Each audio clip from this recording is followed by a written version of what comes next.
these guys. Cool. Awesome. Well, thank you so much for playing and for being a part of this, answering all of our many, many questions. That was it for ARMS. That's about all we have time for. Thank you, Matt, for subjecting yourself to that, playing against the developers. That was awesome.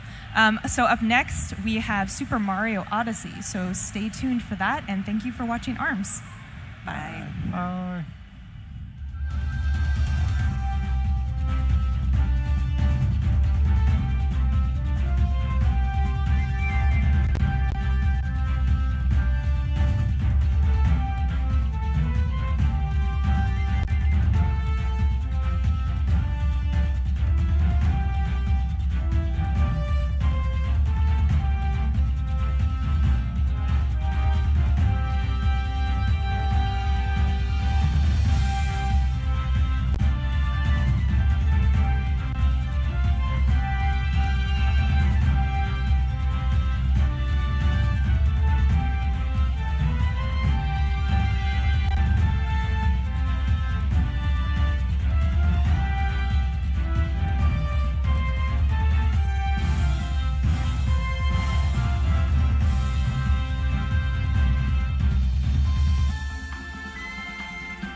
Hey everybody, welcome back to Nintendo Treehouse Live at E3 2017. We're here to look at some more Super Mario Odyssey. I'm Rob here with Teresa and Sam, and we're going to show you a level that is not on the show floor. This is the Wooded Kingdom, home of the Steam Gardeners. Yes, we are in a beautiful, beautiful wooded kingdom. And before we get into gameplay, I just want to kind of take this all in. This is a really pretty space. I love the little shafts of light that come through. And I hope this is coming through on the stream, but the ambient noise here is really nice. I've got the sound of wind going through the trees. I've got bird song. And I'm going to get into a lot of trouble here, but it's a nice place to get started. So I will kick it off and start running around here. So I can't say too much about how this kingdom fits into the rest of the game and the other kingdoms we've shown so far. But yeah, this is Treehouse Live exclusive content. We are not making this playable on the show floor, so this is just for you guys who are checking us out on stream. And I'm going to head down and chat to these fellas. So yeah, these are the steam gardeners. They're the natives. Every kingdom has its own strange native creatures, and they're robot watering cans that take care of the flowers. And I love their dialogue. Rotating out of control, due to anxiety. It seems like a good way to handle stress. And it's all because of Bowser. Yeah. Yeah, he has taken their flowers. It's very sad. They worked very, very hard on them. Rotten guy. And what's good to know, though, is even though Bowser is causing lots of havoc, commerce is still alive and well. I've got a nice little crazy cap spot here. Yeah. And I know we did a little bit of shopping in the first segment, but I just want to visit these guys and see what they've got going on. Yeah. And as we explained in that previous segment, there are 2 coins. He's explaining again. There's yellow coins, which are good everywhere, and purple coins that are unique to the individual kingdom. So we got some goodies there. I like how direct they are, too. Spend money! Do it! They look so cute with their little Subtlety hats. is not their strong suit. And these caught my eye. I think that since so much of this game is all about travel and exploration, having an explorer's outfit feels like a good way to go as we're getting in here. And I'm going to need 15 of the local currency. Yeah, especially coins with to all buy the that. green and stuff, you need an explorer outfit to trek it. Before I'm going to mess around with these guys a little bit first. So Oh, look at Mario Jam. Yeah. you'll see I can change the music, and I got to get a look at this dude. So happy. He's just so happy. I love his dance. But all right, we'll get up some more trouble here. Yeah. Leave that alone. Nope. One more trouble looking now. Just I'm destroying sorry. That boxes. guy worked hard to stack those, Sam. He really did. Maybe his stock was there. You just ruined the shop. Yeah. Way to go, Sam. I'm a Trying monster. to smash and grab your explorer clothes? Is that what's happening here? I guess I'll earn them properly. I'll get the currency. So I got 2 there, and you see the regional currency here. These cute little gears. Hi, buddy. All right, I'm gonna leave you be. And this is just naturally, there's an intriguing. Egyptian sphinx in the middle of the woods. There's a lot of Why very not? Oh, yeah. That unusual that stuff in this forest. Conspicuous at all. It's in a the middle strange of a place. woods place. Yeah. A few more coins over here. Oh, yeah. There we go. And now over by this water. So you'll If notice you that listen, sorry, there's frog noises. frog noises? Yeah. Oh, you're right. The ambient noise in this kingdom is just incredible. As you move around, you're going to start hearing different kinds of wildlife. I love that. It's so relaxing. It's just so fitting in the setting.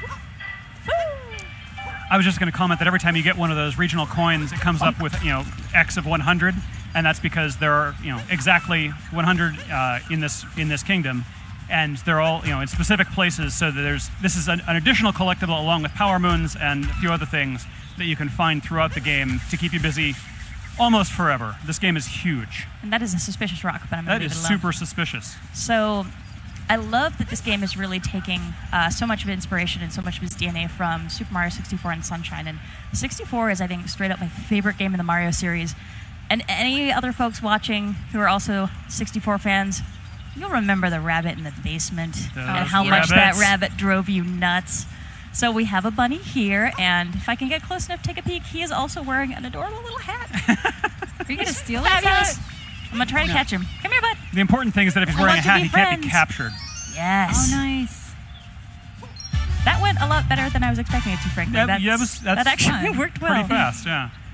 It's really a nice way to, I think, practice your targeting as you're dealing with Cappy, because his trajectory as he comes back to you shifts as you're running around. You'll notice here if I throw it out and then head this way, he's going to come back to me that way. So you can be pretty strategic about how you deal with his trajectory to get with some of those targets that are fast moving. And there's another look at my Odyssey ship. It's beautiful, but I need more coins. I need to get going on this. And rolling is, I think, one of my favorite ways to get around in this game. I really enjoy this. It's just so fun. It's a quick way to get around places. It's not something I can do in real life without getting super dizzy, so I might as well take advantage here. Totally. Where Mario's got the skills. Ooh. Little tunnel. Oh, yeah, a little bit of purple there. All right, You're so almost there. 8. I'm getting there. But I do love how much these spaces encourage just kind of free exploration. So if I wanted to, there is sort of an overarching mission that I could do here to progress the story and move along. And we'll be getting to that a little bit later. But if you just run A to B and try to focus on completing goals and you don't really dig into these spaces, you're missing so much of what this game has to offer. There's so much coins. more. I'm sure I can't say the numbers on the number of moons you need to complete the game and the number of moons there are altogether, but it's a very large There's a difference. lot. I'll leave it at that. Definitely a significant volume of collectibles, which is great for me because I'm a complete collectible junkie. Yeah, I find same for everyone. me. And let's can see. we, Ooh, Sam? Can you show us the sky a little bit there? I would love to show you the sky. Let me grab these coins. Ooh. Ooh. Oh, I missed. Oh no, I'm are you too stuck short. down there now? No, I'm not stuck. I'm just short. I can do this. I know that feeling. It's true. This is kind of like life. I'm just accepting the fact that I'm short. Yeah. So yeah, the sky here is very interesting. You'll notice. Yeah, it's a sci-fi, like a holographic dome or something. I've apparently built by the robots. I want to know more. I think this is something we're going to have to ping the devs about next time they're back on a segment Yeah, because yeah. it is very curious. And if you look, it's very faint off there in the distance, but we've got these larger seams and also these little triangular panels. Yeah. It looks like a biosphere. It's very Mario in his pretty. own Just TV show. Mountains. Then It I've could got be. This is like the Mario show. forest. It's a super pretty kingdom, and all of the kingdoms in this game are just so diverse as far as what you're going to see and find there. It's it really blew my mind the first time I played through different kingdoms and found out what they were doing stylistically. I'm going to take a little slow wander here. Well, Seems a little precarious, Sam. Just a touch, but you can hear little footsteps in the grass. Oh, I got some coins. Some All coins right. to do this. Ah, I regret my decisions and I made a mistake. Or did I? Oh, There's a world underground. So, if you want to find everything that's in this game and really dig into all the interesting little corners, you're going to have to be a bit of a daredevil at certain points and take some leaps of faith and try some stuff that maybe in a Mario game you would not think is terribly wise. But this is the Deep Wood, and it is creepy. It I is. love this space. Mario's terrified. He does not want to be here at all. Yeah. Oh, look at him, buddy. Oh, sorry, buddy. Even Cappy looks startled. But that's okay. We won't leave him down here forever. But I just want to appreciate how this space looks. And here, the ambient noise, we're hearing a lot more insect calls, little crickety kind of noises as well. And there are a lot of goodies to be found down here. I don't want to show off too many of them because we want to hang out some surprises. Yeah. But there are some very cool things here. And I feel bad for these guys. I feel like they got the short end of the stick when it came to job assignments Yeah, for the Steam Gardeners. Who did this guy annoy to get stuck with this job? And you will be in the deep wood. Especially where it's down here dark. where everybody else is up there. Yeah, it's dark and cold. And The I also walls are wanted to kind of mention moist. this level is not playable on the show floor, but there is another area kind of like this in that you have to do something that seems to be lethal to get to the area in question. And I didn't actually know about it until Sam showed it to me while we were preparing for Treehouse Live. Yeah, Because Sam is more of a daredevil than I am. I do a lot of very foolish things when I'm playing games just to see what will happen, you know. Works out well in this game, though. It definitely encourages experimentation. And this is actually kind of a neat spot here. So we've got super creepy, dark forest. Everything's terrifying. And then then we have a weirdly happy little cartoony tree. This is a very happy little tree. That tree definitely seems out of place from the It rest of the does. trees. If there's one thing this game has taught me is as soon as something's out of place, You throw your hat at it. mightiest capture. Mario Target. the tree. I am the most mighty of trees. And I can't do much, but I can do this. The little Scoop my hopping tree motion butt. gets me every time. So I'm the noise too. Just doing my little tree dance. Basically what a tree would sound like if it was hopping, I'm pretty sure. But what's nice is now I was able to uncover Oh, nice. another moon. So definitely when you're playing the game, and if you happen to be here at E3 and you're playing our levels on the show floor, just try throwing Cappy at everything. It's Yeah. so worthwhile. You never know what you're going to find. There's a lot of just fun capture targets, fun secrets.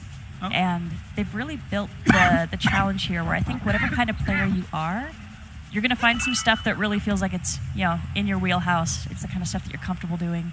And then a lot of stuff that's going to take you out of your comfort zone. So maybe you're a precision jumper or you're the kind of person who likes more of the scavenger hunt style, or just finding these weird little spots in the world. It's very cool. And actually, before we head back up to the surface, there's one little friend I would like to introduce people to. I'll go nice and quietly so I don't startle him. Yeah. Is it a little friend or a big friend? He's a pretty big friend. He's pretty fantastic. I see a tail. Hi, buddy. Oh, So if you boy. watched the video during the spotlight, you certainly saw the T-Rex, and here he is wearing a fantastic hat. He's super dapper. He's just taking a little nap. That's a cowboy hat. You didn't know you wanted to see a T-Rex sleeping in a cowboy hat until today, did you? I feel bad for Mario. I'm doing this to him. Like, get a little closer. See the T-Rex. Is that too close? Maybe a little too close. You could And- fit like 3 of Mario in his mouth. And the T-Rex is actually snoring. He's got the cutest little snore as he's sleeping, so I'm not going to bug him and wake him up. I'm actually going to leave him in peace, but I did want to give folks a chance to actually see him in person because he's pretty fantastic. I also love, though, I don't know if the people at home noticed, but there was like a little regular lizard, not a dinosaur, just a, Oh, yeah, let me small, see if I can find that guy. maybe the size of Mario's hand, just running around. It has no game function. It's just there because Where'd he go? adds this wonderful atmosphere to this place. He's a little companion to the T-Rex that's just Yeah. sniffing Scampered down off. here. Sidekick. Yeah, he might And there's have like scampered off rats the in bush. New Donk City and, all these little atmospheric animals. The pigeons in New Donk City are amazing, too. Yeah. They have a lot of personality, as pigeons do. They're kind of fun to hang out with in the game. All right, so I've definitely got enough of these coins. I'm just going to grab some more because who doesn't want to grab coins? Yeah. And we've It's got a pretty nice irresistible. little river to splash through down here. And the work that's been done on the water effects, I think, is just fantastic. It's in this game. It gorgeous. looks and sounds very pretty as well, actually. Particularly here, playing with my headphones on, getting Oh, there's the lizard. Oh, Come there here. he is. Oh, another one, too. Lizard. There's a couple lizards. I'm in the lizard kingdom. Come here. Why won't you let me play with you? Oh well. You're not wearing hats? How are you immune to this? Ah, that's okay. They're really fast. I probably have to sneak up on them and take my time. Too agile for Mario. I gotta blend Too in, bad. be more like a lizard, earn their trust. But that's all right. Let me find one of our little buddies who had a seed. Here Oh, we go. yeah, there's the poor, unfortunate robot. Hi. That's okay. That's a big seed to go inside that robot. Seriously. Where was he storing that? Robot places. I think it was actually in his head. So now he doesn't have the little piece on his head there. I think it just kind of popped out of his skull. Are you saying you took his brain? He's not talking anymore. Maybe. Oh boy. No judgments. I needed the seed to get home. So I'm going to tootle my way back over here. This is a... There we go. So this is one of the spots. And we passed by a few of these, but I'm going to try this one out and see what happens. Oh, Oh. no, not quite close enough. Here we go. There we go. And Up up it we go. goes. So that's my pathway back up to the sunlit surface. And there's a lot of stuff here that I'm not going to show, but there's stuff down here. So when folks have a chance to get their hands on the final game, I highly recommend Yeah. visiting the Deepwood. It's a really cool spot, Poke around in every nook and cranny, folks. You'll find something more often than not. for sure. And so here we actually popped up on the other side of that ridge. So that is where I was coming down.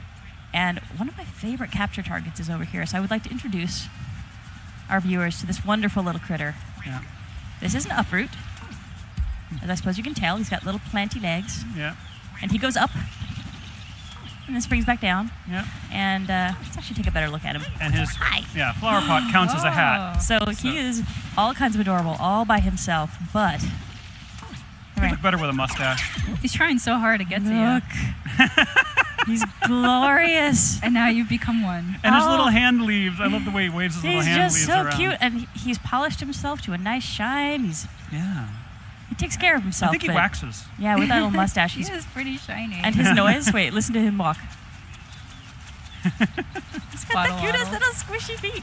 So, all right, now I'll show off his ability. So, one of the things that's really cool in this game is all the different capture targets you get are going to give you access to different abilities. So here, I've got this nice springy jump. I can actually shake my Joy-Con to give myself a bit of extra boost. And so I can reach things that normally I wouldn't be able to. And a good chunk of the puzzle solving in this game is actually finding something weird, something maybe that you can't get to or you can't interact with, and then figuring out what in the world is going to let you interact with it. And a lot of times it'll be a capture target. And you have to find maybe the right item, the right enemy, and get it to where you need to be. And a lot of it's trial and error. You just kind of mess around, you make some new friends, take over their bodies. And a lot of time the Fun challenge piece. will be, I see I need to bring this kind of enemy to this spot, but how on earth can I get an enemy, that can't jump, for example, to this place to use it? And different capture targets, they'll have different advantages, but also some different weaknesses. So a lot of it's going to be kind of getting experience with these different enemies and finding out how they work to your advantage, and also how you have to be careful with them so you look after them if you're trying to get them from A to B. And yeah, he's just adorable. Look at his little legs. Okay, that's enough. I've appreciated my little friend and his cuteness, and I'm going to actually head back down this way because we have enough coins. We could actually go get that outfit. I'm going to leave you here, bud. Bye. And actually, this is kind of interesting, so I'm just going to hang out with him. He's a little dizzy. He's dizzy. Feels a little funky. Oh, and his poor eyes. Had him bouncing around for a while, but if I hang out long enough, so what I can do, grab him again. So if I had to finish something up, maybe there was a task I had to complete as Mario, I could let go of my capture target, and while it's sitting there dizzy, I can get something else done and then recapture it. But if I leave him long enough, he's actually going to warp back to where he started. So he's okay. He's no the worse for wear. He's going to go home. Oh, coins. Wait. Coins. Oh. Come here. That's a big stack of coins. Oh my God. Come here. I didn't see where that came from. Where did that come from? Oh, it went down somewhere I don't want to go. Shoot. Oh. I missed it. No, it bounced out of one of the bushes. But that is not something I want to show folks just yet, so I'm going to let that go. Whee! Splash. Ooh, And nice. also, and he's wet. Yeah, Look his at him coming out his of water the water. texture looks so cool. Oh man, the detail. That's so amazing. I love it. Drips for a little bit as he's splashing around. That's the detail okay. work in this game is just insane. Hey, I'll tell you, every time I see a new ROM of this game, they've hit the textures up again and brushed them up, and it's always interesting firing up the new ROM and seeing what they've done. Spend money. I will spend money. I will spend money on that. Thank you.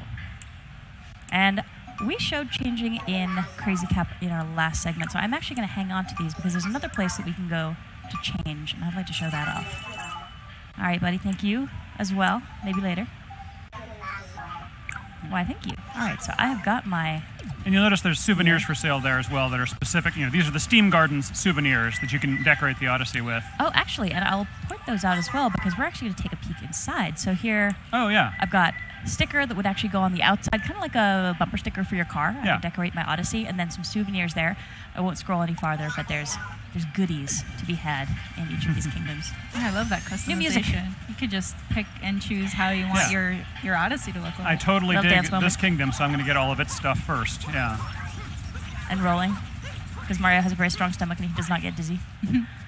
And so this is the Odyssey, and we're actually going to take a look inside so we can show off what's going on in our ship.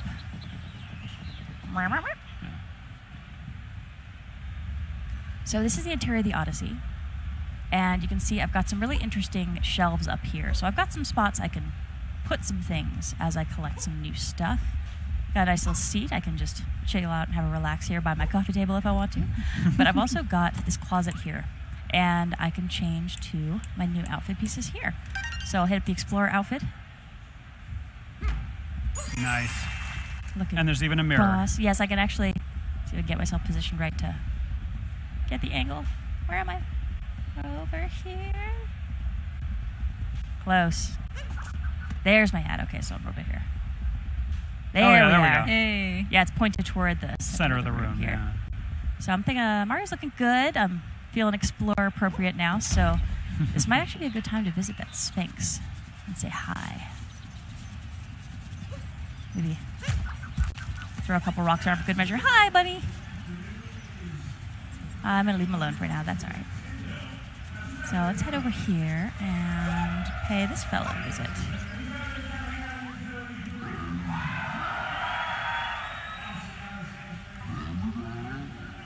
Okay, so what did Bowser steal from this kingdom? Water, wood, flowers, or soil? Now, based on the conversation that we had with those Steam Gardeners earlier, I'm going with flowers. I think flowers are what got taken. Yeah. All right, so now I can head a little bit further into this area. Got some more local currency to grab. Always good to catch those. And these are actually fun too. We've got these little signposts. As you're playing through the game, you'll learn how to do different moves, get some different tips and tricks. So as you see these signposts, it's really worthwhile to take a look at those and see what they have to offer. And some of those are returning moves, like the backward somersault, but others are brand new or hat specific and that sort of thing. So this is a very different spot. Got some really cool stuff going over here in the corner. Wow. But first, I've got this purple stuff. Now, you see I can splash it around with Cappy, which is good because if I actually come in contact, and I'll do it because I'm a foolish person. Oh, Not yeah, that good. hurts. So I have to be very careful of this purple business. And thankfully, Cappy's able to splash it away. And you'll see that there are actually some coins hidden under it. So I've run into this obstacle, but it's actually really in my best interest to try to deal with it. Because I'm going to find some more coins. And as I think with the rest of this game, you just never really know what's waiting for you in spots. So it's really worth checking every little corner. We got some nice views over here. Some more off into the woods and some other activity over there, but I'm going to head back this way. Do a bit more of that out here. I love the surf guitar music here. Yeah, the contrast from the very environment ambient noise that we just came from. It kind of nice little matches. butterflies. Yeah, it kind of matches like the girders that kind of offstand from the rest of the environment. It just comes hand in hand, I guess. I'm sure. All right, so let's hit the checkpoint flag first, and then I've got the binoculars. So these are returning from a previous Mario game. So when I grab this guy, I can get a really nice look at what's coming up. So I can see the Brutals, it looks like, are hanging out up there. Yeah. And then there's a lot of terrain up here. Yeah. And a lot of stuff I can see already that I'm not even close to touching on in this segment. But this is a really big kingdom, and there's a lot of interesting surprises there. We got another rocket ship like we saw in our first segment back in New Donk City. So just to give you a little bit of a sense of what's out here, and I can zoom in and out a little bit, get a closer look. There's another one of my little buddies. Hi, Another Uproot. one. Just putting around doing his thing. All right, so there I will pop out. And I've got some piranha plants up here. They're spitting that same purple goo, so I know I have to be careful with these guys. And this is actually a good chance to talk about the camera control as well. So just as I'm kind of getting the lay of the land before I head forward, this is all just really smooth movement that I'm able to do with my right stick. So I can get a really nice view. You'll notice there Mario goes a little translucent when I'm really close, so I'm not blocked as far as my view goes with what he's doing. And I can get a really nice view. And his idle animations are actually fantastic too. So it's kind of nice just to let Mario hang out for a minute as you're figuring out where you want to go next and just kind of watching what he gets to. He might actually take a nap here. See if he will. Oh, Maybe gonna get comfortable. step one. Gonna sit sleep. down. Oh, yeah. So Mario talks in his sleep, and it is adorable. So if you have an opportunity, if you happen to be here and you are messing around with the show for a while, if you have a couple seconds to let Mario take a little nap, it's really cute. Now you're all purple. I am so purple, and I actually stay messy. All right, Cappy is taking one for the team there, and actually, the piranha plants are eating him. So here, no more spitting purple goo, and I can just give him a little hunt. I like that tag teamwork there. Yeah, it's nice that Cappy's invincible. He takes a fair amount of punishment in this game. So It's a hard life for a hat. there we go. Your iconic All question right. mark boxes. So I can hop up there, but I'm actually going to take a little stroll this way. And be very careful again of these. This grossness. Boom! Feels good to just be able to kick over a piranha plant. Yeah, take that, Yeah. piranha plant. I'm not that skinny kid from the beach anymore. Come here. I'll take this one out too. I want to get a little bit lower so I can get the right angle on him though, because Cappy is going to go kind of in a straight line. He's not going to go up or down when I'm using him this way. So I need to be very careful. I can certainly throw him, so if I swing my arms up, with the motion controls I get a nice forward throw. If I swing them down, I actually get a nice forward roll. That's pretty But good. when I toss him, it's really tossing on a level plane, so I need to be very careful of where I am in relation to where I'm throwing him to make sure that I'm actually making contact with what I'm going to make contact with. So, let's sneak over here. Don't want to leave any question blocks unsmashed. The music here is really kind of nice and jazzy. I gotta say, I really like this girder environment. It's bringing me back to the DK stages, and Totally, I yeah. absolutely love DK. So this is very nostalgic for me. And I love the color contrast with, you've got the red metal and the green plants and everything. It's both a texture and a color contrast. It really looks fantastic. Yeah. And you can tell this has been here a while because it has this growth on it. Yeah, there's some interesting stuff going on here with what looks like maybe steam coming out of those pipes as well. And I guess being the steam gardens, they are maybe using that in some way. Hi! Oh, hello. Yay! I'm just so happy. So good. Okay, enough of that. I swear, the first time I captured one of these guys, I just ran around giggling like an idiot for Yeah, a Sam, good I've 5 been meaning to talk to you minutes. about your uproot problem. It's you call it a problem, it's not a problem. It's a way of life. It's magic. And they make a cute little noise when they hit that top. You guys are trying to one-up each other? Is that what's happening? We're dancing. This is how they communicate. Maybe we're just kind of hanging out, but I don't want them to hurt me. So It's like how I will- bees they hurt communicate each the other duplication of instead. flowers. Oh, buddy. So this is an interesting, almost really a side-scrolling section where I need to use my uproots abilities. It's worth clearing out some other stuff here too, just to see what's maybe hidden away. Oh, hello. Oh, there you go. There we go. Nice. Your fourth moon. Yeah, and there's Let's that little see some counter more. on the upper left to tell you how many moons you've gotten. And the first time you arrive in a kingdom, there's a number of moons you need in order to get to the next kingdom. And it'll show up as little outlines. This particular ROM, because it's for Treehouse Live only, it doesn't show that because we're not trying to get to the next kingdom. But Now we're Yeah, it going to helps to show keep little bits and pieces here, but there's certainly a lot more going on in these kingdoms than what we've got here. yeah, And the beautiful reflection texture on these girders too. you're Steam right. gardeners look after their place. They keep they it really very do. tidy. They're hard workers. All right, so I got some more coins there. And here, I'm actually going to pop this up to the top and try to It's coming for you. pop over this guy. Come here. Come on. Come over this way. There we go. I'll lure you away. And now I You going for your pacifist run, Sam? Here we go. I don't want to hurt these little guys. They're too precious. They just want to do their thing. Maybe have some sun and some fertilizer. All right, so we've got some coins up here. Certainly don't want to miss those.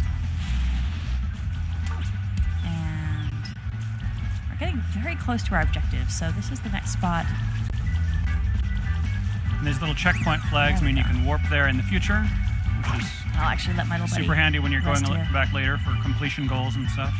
So he's dizzy, and just looking back, so it's worth it, I think, as you're progressing through these kingdoms, every once in a while to stop and take a look backwards, because you're going to see some things that you maybe didn't notice, didn't realize were there. So there, for example, I've got some regional coins that I didn't hit on this run, but looking at them from this direction, I can see, oh, there's something there.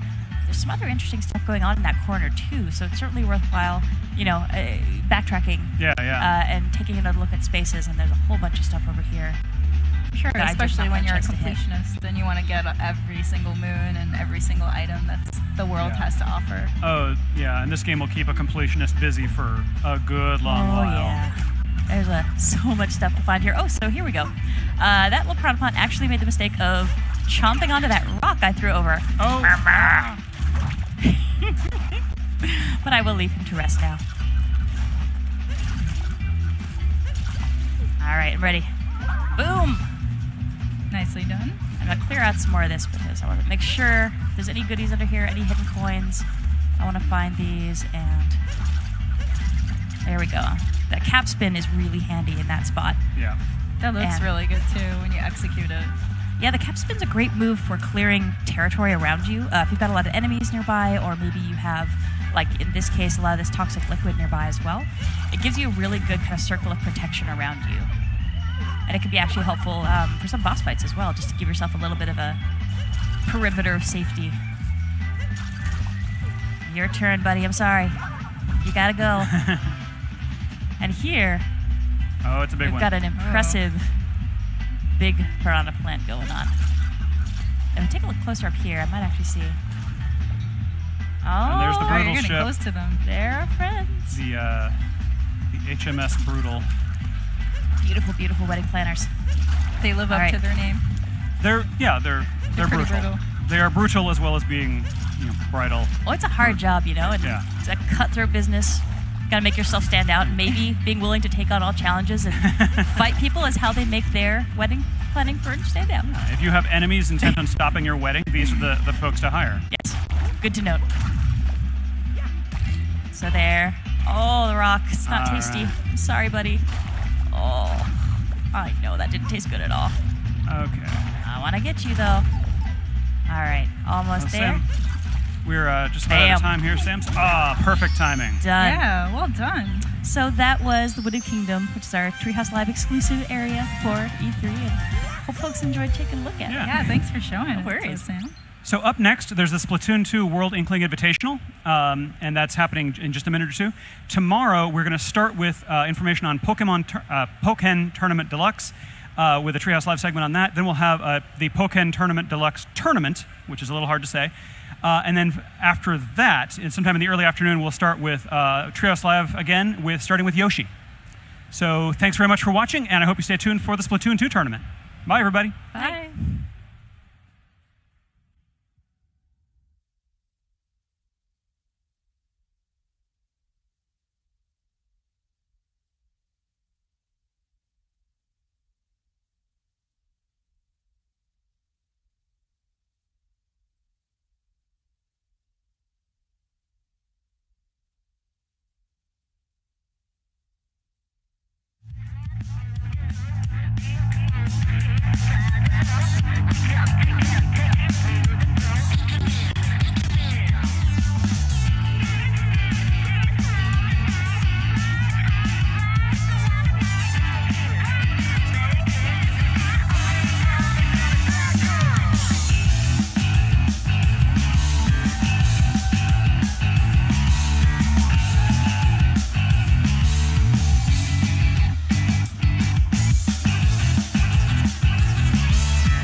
ご来場の皆さん、そして中継をご覧になっている世界中のスプラトゥーンファンの皆さん、こんにちは。 To everyone here in the booth and to all the Splatoon fans watching around the world from home, hello and welcome. 私は人の姿に変身する不思議なイカを研究しているイカ研究所の研究員です。 I am a researcher from Squid Research Labs, and we make it our business to study these mysterious squid-like creatures. 今日は通訳として助手を一人連れてきました。 Today I've brought an assistant with me to help with translation.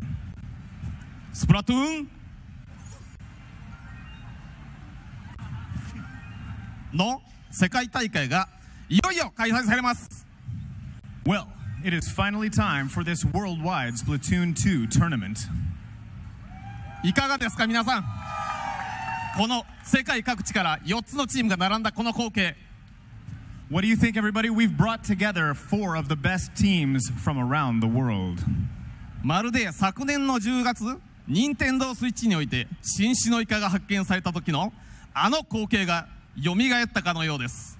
To me, it's almost as though we've been able to bring to life those scenes we witnessed in the Switch video from last year in October, where we discovered a new form of inkling.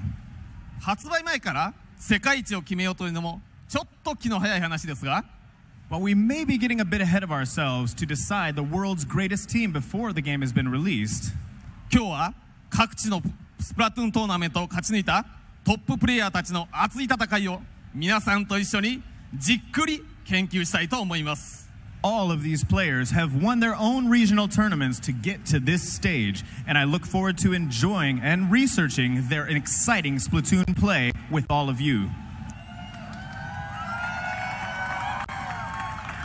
選手の皆さん、頑張って、そして試合を楽しんでください。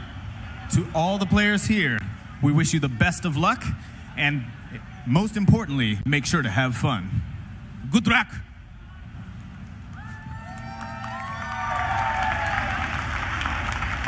Since release in 2015, Splatoon has become an international phenomenon.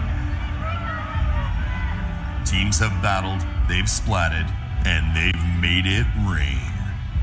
The best Squid squads have fought their way to the top, and now that the ink has settled, the turf has been won, 4 teams are left swimming. Team Dynamo, Rising Moon, Blue-Ringed Octolings, and Team Deadbeat.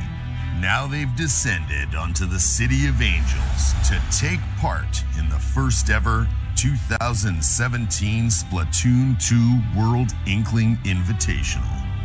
with the hope of getting their hands on the most beautiful piece of metal in the world. An award so perfect, it stands as a beacon for squids and kids all over the world. An award etched with the names of players that will make history today. A trophy with a name so splatastic, it will be remembered throughout the ages. The one, the only. This just says insert trophy name here. You need a name for the trophy. Every good trophy has a name. Oh boy, here it is. The Splatoon Sterling Squid. So who will be crowned the greatest Splatoon players on Earth? Get ready to splat!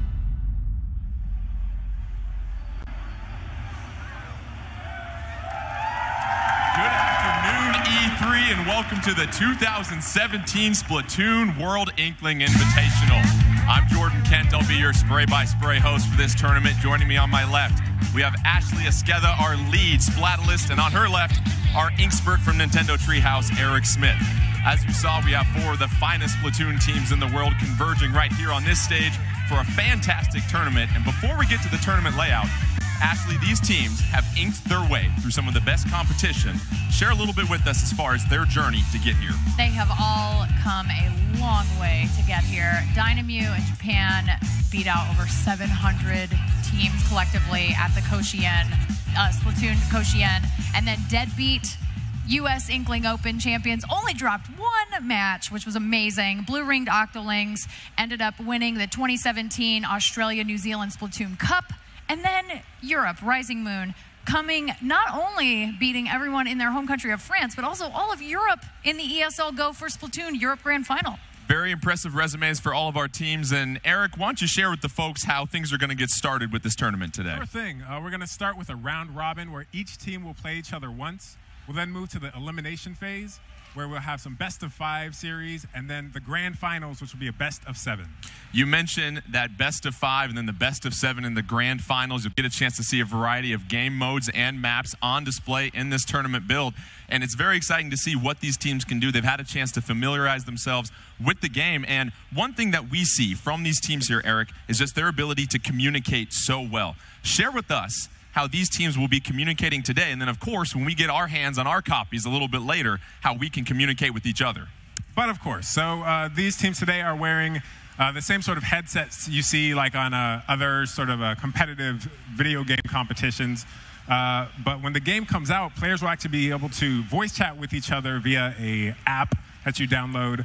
For smart devices, we will be communicating actually more about that functionality closer to launch.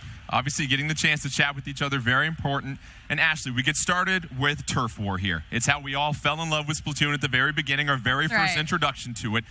But however, these players are a little bit better than you and I. A little bit, yeah. When they get to Turf War, what are some of the things they're keeping in mind as far as the beginning and then especially the end of each match? Well, obviously, the name of the game is ink. So Turf War is all about putting ink on the ground. It's not necessarily about splatting your opponent. It's about having the most ink at the end of the round. So you're going to see these players play at a very high level. There's going to be a lot of mobility. It's going to go really fast. They are moving so quick. They're getting behind. You're going to see flanking. You're going to see lane kind of management. It's going to be great. You're going to see all of the teams kind of work towards coming into a center location on the map and really fighting for that real key piece of territory. Eric, last minute of each match, we've talked to every team. They've talked about how it's so important to make sure you don't get splatted because that's how the tide can turn in any match. Absolutely. If you get splatted in the last minute, you're taking yourself out of the equation and you're outnumbered. The enemy team is able to ink way more than you are at that point, so you got to stay alive. Well, we've talked about 4 of the finest teams here. Let's take a closer look at one of them. Our team representing Europe, here's a look at Rising Moon.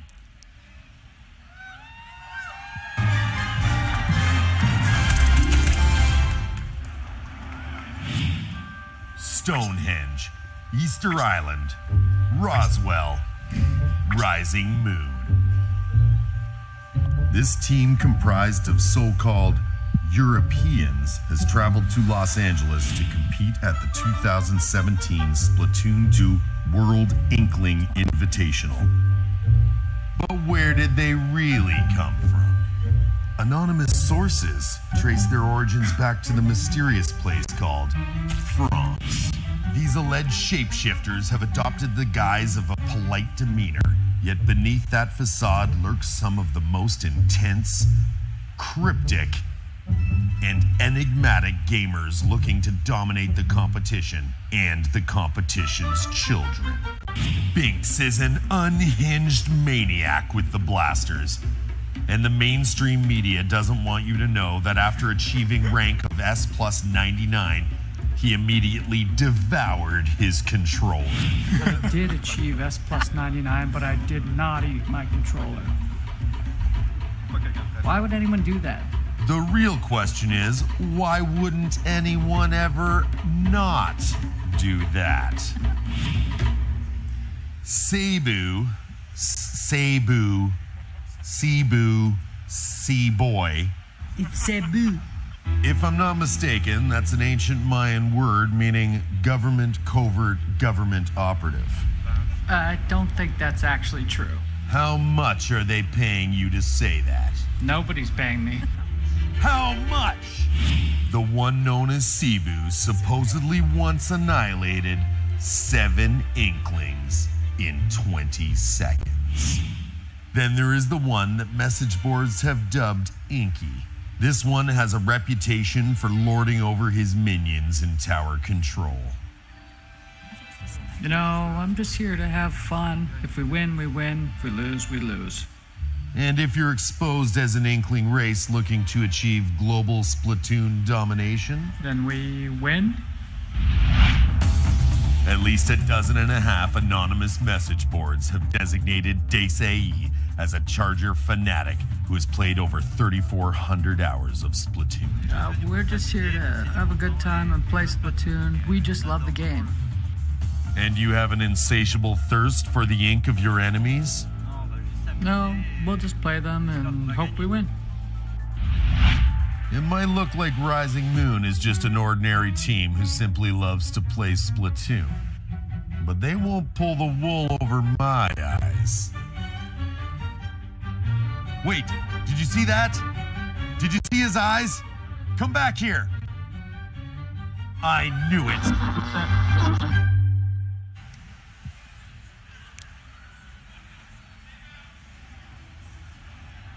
That is Rising Moon from Europe. And Binks, if you get the victory, try not to eat the controller, okay? We only have a select few here. Just try to keep your teeth off of that here. We're getting set for our first match. We've got Turf War on Starfish main stage. So let's take a closer look at this level and how these teams will approach it.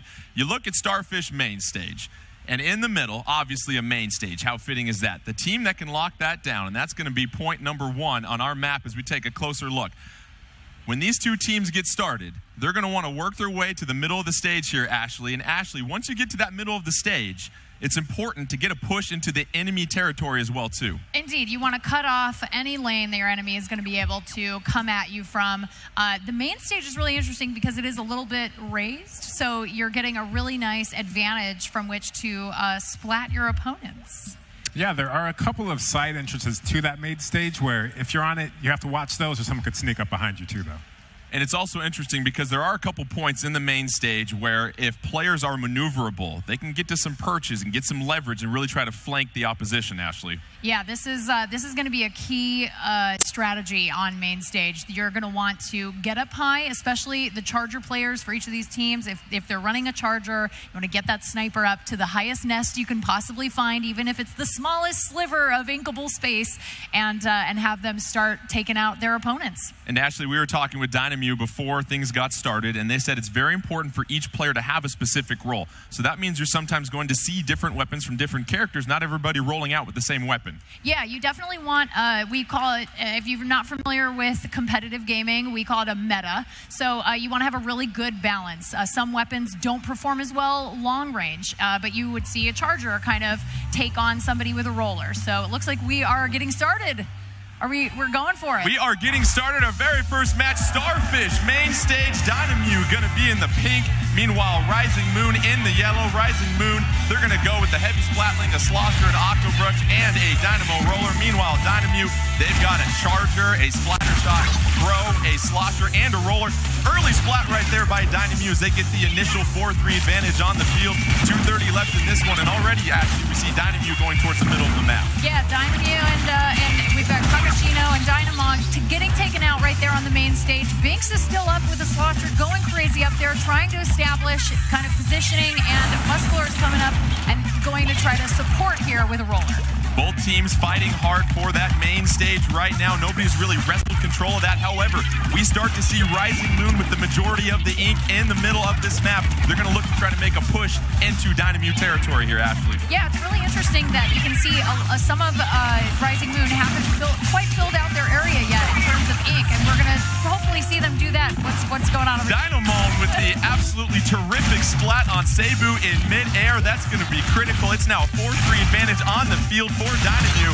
And the splat, however, it takes one Roller to splat another Roller as both teams still haven't seized control of the middle area here, Ashley. Yeah, it's I think one of the most dangerous things in Splatoon 2 is going to be that vertical splash from that Roller. That makes people like Dynamo very dangerous. Kakashino getting splatted by Seibu's that very impressive right there. Meanwhile, we see a Stingray being deployed. Seibu with that Octobrush trying to get some work done in the middle.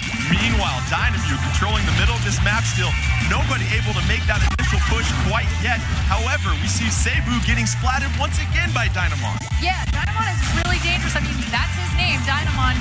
You know he's coming at you with a Roller. And Seibu doing a really good job, though, of making sure to get back to his teammates. This is a really great high-level strategy that a lot of these players use. 1 minute left. Neither team with a strong advantage at this point. It's still any Squids match. However, we start to see the Ink Storm being deployed. Here's a look at the map. Dynamo with a little bit of an advantage. 50 left. 4-0 on the field right now. That's a huge advantage, especially in the last minute. Oh, man, Dynamon's going to be able to get a lot of ink on the ground. 4-0 advantage. You got to be like Salt and Pepper pushing, baby. Meanwhile, 36 seconds left. 4-3 on the field for Dynamo. And they're starting to get into the Rising Moon territory as we see some Tenta missiles from Kakashino being deployed. Rising Moon, they're going to have to fight hard to get that middle. However, Dynamo doing a fine job of just saving those specials. We see a little bit of action going here on the left side. But Dynamo able to hold it down, and another splat by Dynamon right there. Going to avoid the heavy splatling damage right there. 10 seconds left. It's going to be close. Another splat for Dynamon. That's why they call him Dynamon. Another splat. Very impressive. Dynamo doing what you need to do at the end of this match, and that will most likely secure it, staying alive and getting those critical splats as we see Dynamo getting the initial victory in our round-robin match here in Turf War, Ashley. Yeah, Dynamo really, like you said, pushed it in that last minute. They were able to get out there, get some really key splats. When they have 45 seconds left, they had a 4-0 advantage. That is going to allow you not only to put down ink in places maybe there is no ink, but also take away from your opponent. Absolutely. You saw Kakashi and Dynamon at the very end there.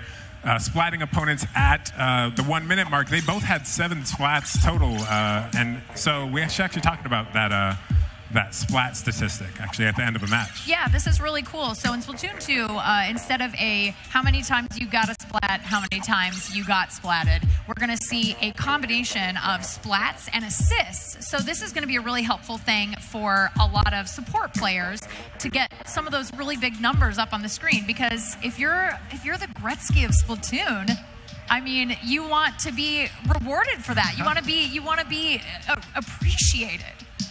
We saw midway through this match, nobody really had the advantage. It wasn't until about the 1 minute mark that Dynamo was able to get that initial hold, and it was all on that 4-0 advantage that they used right there, Eric. By the way, terrific job on the camera. We thank you very much. Eric made sure that we get a great view of the field right there. But looking back at this match and some of these critical moments as we look at our instant replay, Dynamon going to be able to use that Roller down below, going to avoid the Stingray, get the splat, and then yes, a 2-on-1. That's always going to work out well for the team with more Squids on the field at that point, Ashley. Absolutely, and Dynamon so good at being able to jump out of hiding and use that vertical splash to just wreck people. And it's really fantastic how he's just out there just popping out from behind a corner. I mean, I know if I ever saw Dynamon out in Inkopolis, I would not want to be on the receiving end of that roller. You want to be friends with him. Yeah, that's right. That's right. You want to befriend Dynamon. Let's take an early look at our standings as we just got done with our first match in round robin play. You see Dynamo at the top with 1 victory. Meanwhile, Rising Moon 0-1. It's okay. We still love you. You got plenty of matches to play still to get some more victories. And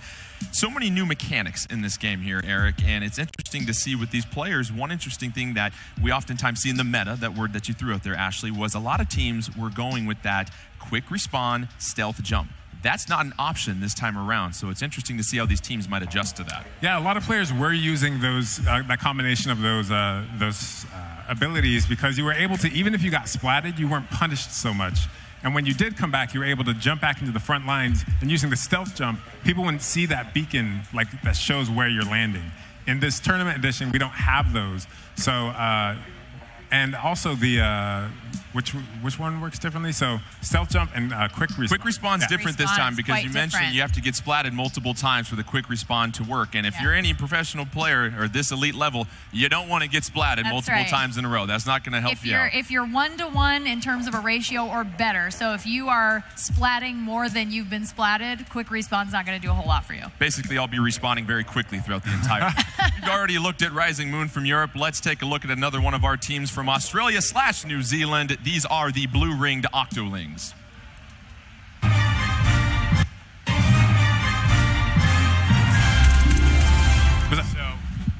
The blue-ringed Octolings, native to the land down under, are better known as Bro, are actually only represented by one Bro, an all-near female team that are massive fans of Nintendo. Bro, the winners of the 2017 AUNZ Splatoon Cup, have now found themselves out of their natural element. Latias is super splatastic with the charger. After getting her first Splatoon tournament win, Latias is aggressively hunting for that next taste of victory. Give me more charges! Vicky Bird splats with the Octobrush and has been a Nintendo fan for as long as she can remember. If I could be any Nintendo character, I'd probably be Villager from Animal Crossing. Maddie Kuma is the wild card who likes variety. She doesn't subscribe to one particular weapon, but one thing is certain. She has Nintendo in her blood. My first video game was Duck Hunt. I have almost every amiibo, and my cat is named Yoshi. Yoshi? Yoshi. I like you. Yoshi.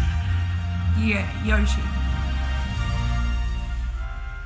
Sponge Bev is a shooter through and through, and he's got an important message to all of the Splatoon players out there.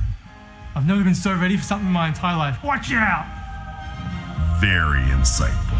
Will these competitors from the Outback do a kangaroo leap into the finals, and will they be able to outsplat the much more experienced teams?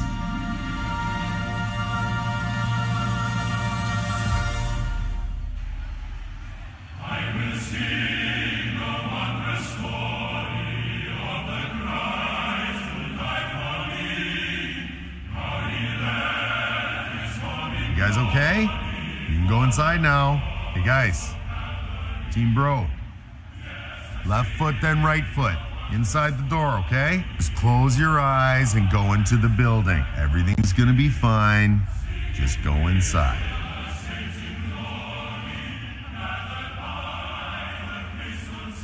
Well, I'm going inside. As the blue-ringed Octoling strives to survive outside of its natural environment, the world waits. Also, the blue-ringed Octolings do have a team mom here with them, so expect them to get orange wedges in between matches. And I wouldn't go against any team with a team mom.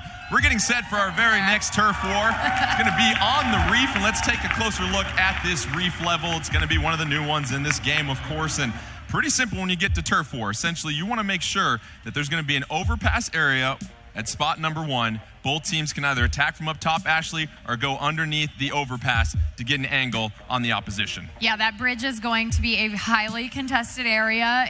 You definitely want to make sure that you are on that bridge and you are watching, because there are so many ways to get to the middle of this map. And also a lot of different areas to hide in this map and jump out. And as we have seen from these elite level players, they are really good at hiding and surprising their opponents. And Eric, we saw the Tenta missiles, a new special being deployed in that previous match, and it's one of those weapons that you can use to not only create some damage, but find out where the opposition is at too. Absolutely. The Tenta missiles has 2 phases. So the first one is a targeting phase. You actually click the button and a big reticle comes up and you can see through walls to see exactly where enemies are and how many ever enemies you target. So you can target the entire enemy team. And then when you pull that trigger, it shoots out 4 missiles per enemy and splats them. Let's get set for our second match in Turf War. We've got Australia/New Zealand. The Blue Ring Doctorlings taking on Deadbeat of USA. Blue Ring Doctorlings going to be in the purple ink. Meanwhile, Deadbeat in that turquoise ink. Let's get things started. Deadbeat going to go with a roller, slosher, splatter shot, and the heavy splatling. Meanwhile, Blue Ring Doctorlings, a couple of splatter shots, Nocto Brush, and a charger. Initial action, this one actually looks like Deadbeat making a push for the top of that overpass. I gotta say, really surprised Power not picking up a charger. He was so dominant with that inside at the US Inkling Open. We're already seeing some splats happening. Deadbeat taking one player down really quickly. But yes, it is a fight for that bridge. It is the place to be if you're on the reef. Maddie Kuma putting in some work, and the Blue Ring Doctorlings with a 4-3 advantage as they take advantage of that overpass. A lot of purple ink on the field at this point, but plenty of time. Double splat. Still, for the Blue Ring Doctorlings, we see SpongeBob climbing up, and Ashley, this is another thing we see from the players, their ability to maneuver and get to these high perches that are very difficult to get to, but they can have a vantage point. Absolutely. In Turf War, inking a vertical surface isn't going to give you extra percentage, but it really helps your team get to places they need to be able to see your opponents and take them out. Power with the heavy splatling, trying to keep some distance and zone out. The Blue Ring Doctorlings 4-1 advantage for Deadbeat, though. Here's their opportunity. Don't forget, you can look at the top of your screen and any one of those squids that's flashing. That means they've got a special charge up ready to go. 4 things are even once again on the field. A lot of purple, though, as the Blue Ring Doctorlings getting a bit of a push on Deadbeat. Deadbeat on their heels a little bit here, Ashley. Yeah, I'm really surprised to see this, but you know what? Sometimes if you can make those pushes, if you can get those splats and take out some key people, you're going to be able to have a great advantage in putting down a lot of ink while someone else is waiting to respawn. 4-3 advantage, Blue Ring Doctorlings with about a minute 12 left. It's starting to look pretty even. Slight advantage for Blue Ring Doctorlings. And Latius with an unbelievable splat on Wit. So impressive. Just the dexterity and aim of Latius right there, Ashley. Very, very good play. I mean, these Charger players, one of the things I love about Chargers in Splatoon 2 is you're actually able to drop down into the ink, save that charge up, pop out really quickly, and make that shot. I mean, we've seen some people jump out of the ink, go airborne, and make those perfect splats. You can't sleep on Deadbeat, though, as Hexen getting a major splat at the top of that overpass, and they're starting to get a bit of a push with a 4-2 advantage briefly over Blue Ring Doctorlings, but Blue Ring Doctorlings respond right here with another splat. Here comes a splash down on Wit. A dunk in your face right there by SpongeBob. 30 seconds left. 2-2 on the field. Anybody's match at this point. We're starting to see a little bit more turquoise take over for Deadbeat, though. SpongeBob trying to distance himself real quickly, Ashley. What does SpongeBob need to do to help out Blue Ring Doctorlings at this moment? Definitely get out there, take a friend, take a teammate, be together, and you've got to win those one-on-ones. So here they are right here fighting against Tim. Deadbeat trying to close things out right here. We have another splat. It's 4-1. Blue Ring Doctorlings, they have time for one more final push. Did they get enough? Oh. That's close. That is close. This is in Judd's pause right here. Let's see what happens. Our final score. I can't tell you from my vantage point. No. Let's see here. Quiet. And the victory for the Blue Ring Doctorlings, 44.7. They get the initial victory over Deadbeat. And Ashley, it was the final 6 seconds that we saw of Blue Ring Doctorlings taking that 4-1 advantage to overcome Deadbeat in that critical part. If you take out somebody on the opposite team in the last 20 seconds of the game, if you take out 2, that is enough to swing a match. And I can speak for myself and all the hours I've played Splatoon. I'm sure a lot of you guys out there feel the same way. You've been in a match, you feel really good, and then all of a sudden 2 people on your team go down, and then then it's over. All of a sudden, everything changes. Yeah, everything changes. And if you think about it, let's say you ink 5% of the map, but if you're also covering the enemy's 5%, that's essentially a 10% difference. So it can really swing a big amount in that last 30 seconds. Yeah. Let's not slow down this hype train. Let's get set for another matchup. This time it's going to be Japan and Dynamute versus USA and Deadbeat. And we saw Deadbeat. They lose to Blue Ring Doctorlings, but they get a chance to bounce back at this point. And you look at what Dynamute was able to do in their first match. What's something that Deadbeat might try to do differently this time around? I mean, I feel like they got to just put a charger in Power's hands, right? I mean, that was what got them here. But the charger is so different in Splatoon 2. It doesn't feel the same. It's a little bit different. It's definitely it's changed. It's changed. I wouldn't say it's totally different, but I mean, yeah, you can store your charge now. So before in the first Splatoon, you'd have to sit up kind of on a perch, fully charge your shot, and then let it go. And you couldn't hide in the ink if somebody was coming after you. Yes, but now you can charge your shot, hide in the ink, pop back up somewhere else while still retaining that charge. Full charge ready to immediately go. Blast them. And that's a huge advantage for anybody looking to play a charger in Splatoon 2. Right. Well, we also talk about those specials, and we have a contingent from Ink TV that just went berserk when we saw that splashdown. And that special right there, when you look at it, Eric, it's one of those specials that if you can time it perfectly, it can create a huge swing of momentum in the match. And it also just looks so freaking awesome. It looks awesome. Really because when you activate it, people scatter because they're scared. They're like, okay, this explosion's about to happen. I'm getting out of here.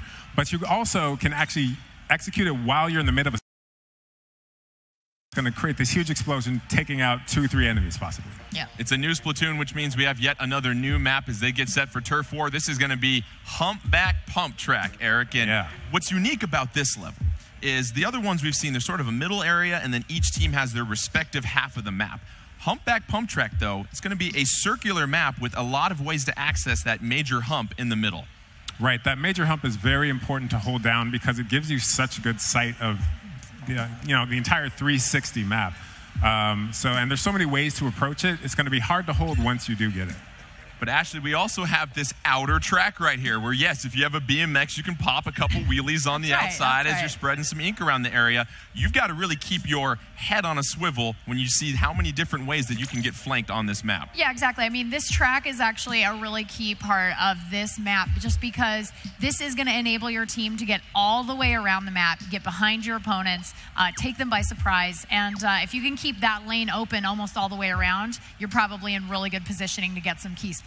It is also consistent with some of the other maps as well, too, because there's a little bit of verticality in this map as well, too. We noticed there are a lot of ledges that are just a little bit higher than jumping range that you've got to really be able to balance when you're trying to take on your opponent and really observe them. How does that factor into Humpback Pump Track? I mean, anytime you can get a high ground, that's always an advantage, especially for anybody with a roller, a slosher, a charger. I mean, those are great weapons to have when you're up high. So I think in this map, being able to be eye level with that mound in the middle of the map, even if you're not right in the center of it, is a really great way to actually offensively try to take back that section of Humpback Pump Track. As we get set for this third match in our round robin Turf War portion of this tournament, one other thing, let's get real technical here, Eric. We talked about the splashdown. You mainly have to be on the same level as the opponent that you're trying to splash down because that splashdown is coming from the epicenter. If you're behind a wall or below a ledge where you are blocked from something, you won't get splatted. Yeah, absolutely. And if you have cover nearby and you see someone using a splashdown, you better get behind it. Yeah, let's get to our third match here. Deadbeat taking on Dynamute. Dynamute in the pink, Deadbeat in the blue. Both teams getting an initial start. Deadbeat going with a couple of splatter shots, a heavy splatling and a slosher. Meanwhile, Dynamute, our first look at the splat dualies, the slosher, a charger, and a roller as Kakashino getting the party started in the middle of the map. However, Tim with the splat from behind, Ashley. Yeah, Tim got the splat, but then, of course, Dynamon comes in with that roller. Hexen and Dynamon having a 1v1 right here in the middle of the map. This is really exciting. I always love seeing great players go one-on-one. But now, Dynamon has Kakashino, and it looks like Hexen is going down. You see Dynamon's point of view, but also the rest of Dynamute doing a fine job of just inking their half of the map right now, being very diligent. We see a Stingray being deployed. 2 specials on the field for Dynamute as they have the 4-2 advantage over Deadbeat at this point. Kakashino with that slosher, trying to get things pink all over the place, and then here come the Tenta Missiles. Here come the Tenta Missiles. I mean, you're going to see Kakashino put down immense amounts of ink with that slosher. He's going to have those Tenta Missiles a lot in every every single game. Kakashino getting the splat on Wit just there. Meanwhile, Power on the outside BMX track of Humpback Bump Track. However, a splat for splat right there as we have a 3-2 advantage for Dynamo on the map. 140 left in this one. It's still pretty even. However, Dynamo controlling most of the middle hump here, Ash. Yeah, Dynamo kind of doing a really good job here, but Hexen, you can see, kind of taking that lower map for US for Deadbeat, and now Kakashino bringing on that slasher, and it's a splat for splat, just the same. Wit unleashing some Tenta missiles right there, going to try to advance with that slosher, just being slow and careful and making sure, just covering the area with ink, and you always want to make sure that you've got a place to move and a place to get out to before you advance further. That's a really good point. I mean, one of the best things you can do for your teammates is, and yourself, give yourself an exit lane, because a lot of these players, I mean, if you're getting splatted, you're out of the game for a second, and what you've got to do is you've got to get away, take a minute, and get a teammate back to you. And so if you're by yourself, a good idea is to find those exit lanes. 4-2 advantage, Dynamo. They've got 3 specials. They just unleashed the Tenta missiles right there. And Ashley, this is a chance for Dynamo to make a decisive push in this match. It looks like they are making a decisive push. There's some really good one-on-ones happening right now. I mean, it is looking really close, though, and anything can happen in these last 45 seconds. 45 seconds, 2-2 on the field, 1 special for each team. Dynamo going to have another squid join the party at this point. It's 3-2 Dynamo at this point. 37 seconds left. You see the map. Dynamo holding down the middle part. Deadbeat going to have to make a push here, Ashley, and stay alive. That's the critical part. Absolutely. Getting splatted at this point would be a huge deficit for them. They definitely don't. And Wakaroon takes out Tim. It's, oh no, they're down 1 player, but they can still make this happen. They've got 15 seconds left. 4-2 on the field right now for Deadbeat. You've got 13 seconds to make a push, trying to put some pressure on Dynamo. It's 4-2. They've got 3 specials waiting in the clip. 5 seconds left. Expect to see those specials have a bonanza the final 3 seconds. Deadbeat, did they get the push? Oh, that is close. Let's leave it up to Judd once again. Unbelievable finish, however. Oh my gosh. What's Judd got to say? It's gonna be Dynamo, the 51.9 to 42.9 victory, and once again, a match that comes down to the final drop of ink for Deadbeat. However, they don't end up on the victorious side once again, and you look at Dynamo really dominating this match for the majority of the time. It was just too little ink, too late for Deadbeat. Yeah, I'm actually, if you looked at the card, Dynamon, no specials unleashed, but also 5 splats and assists. That's great. Let's take a look at the current standings. Don't forget, after this round robin part of Turf War, we will see the teams 1 through 4. 1 will take on 4 in the first elimination round, 2 versus 3. So that was a heated battle between Deadbeat and Dynamo. We might see them in the next round. 2-0 Dynamo in the lead. Meanwhile, Blue Ring Doctorlings 1-0. Rising Moon, they've dropped a game. Meanwhile, Deadbeat in a little bit of a hole. They're going to have to ink their way out of that as we get set for a couple more rounds of Turf War. And really just Dynamo working really well as a team, and it seemed like they never just felt too much pressure from Deadbeat that entire match, Ashley. Yeah, they're a well-oiled machine. They've been playing together for a long time. One of the things I thought was really interesting about Deadbeat is they have never met IRL until now. So they have never actually met in person until this tournament, which is really cool, but also it's one of those things where you kind of want to have that synergy of like playing together in the same place and being able to kind of put things together and do the thing. And so maybe that's a little bit of a hurdle. Well, we've talked about communication, and Eric, what are some of the things that these players are going to communicate to each other throughout the match as far as helping them really be on the same page? Yeah, so these players are talking about where they are. They're talking about where they see opponents. They're talking, tactics. We need to take and hold this position in order to spread our ink, most effectively. So they're constantly thinking, constantly communicating.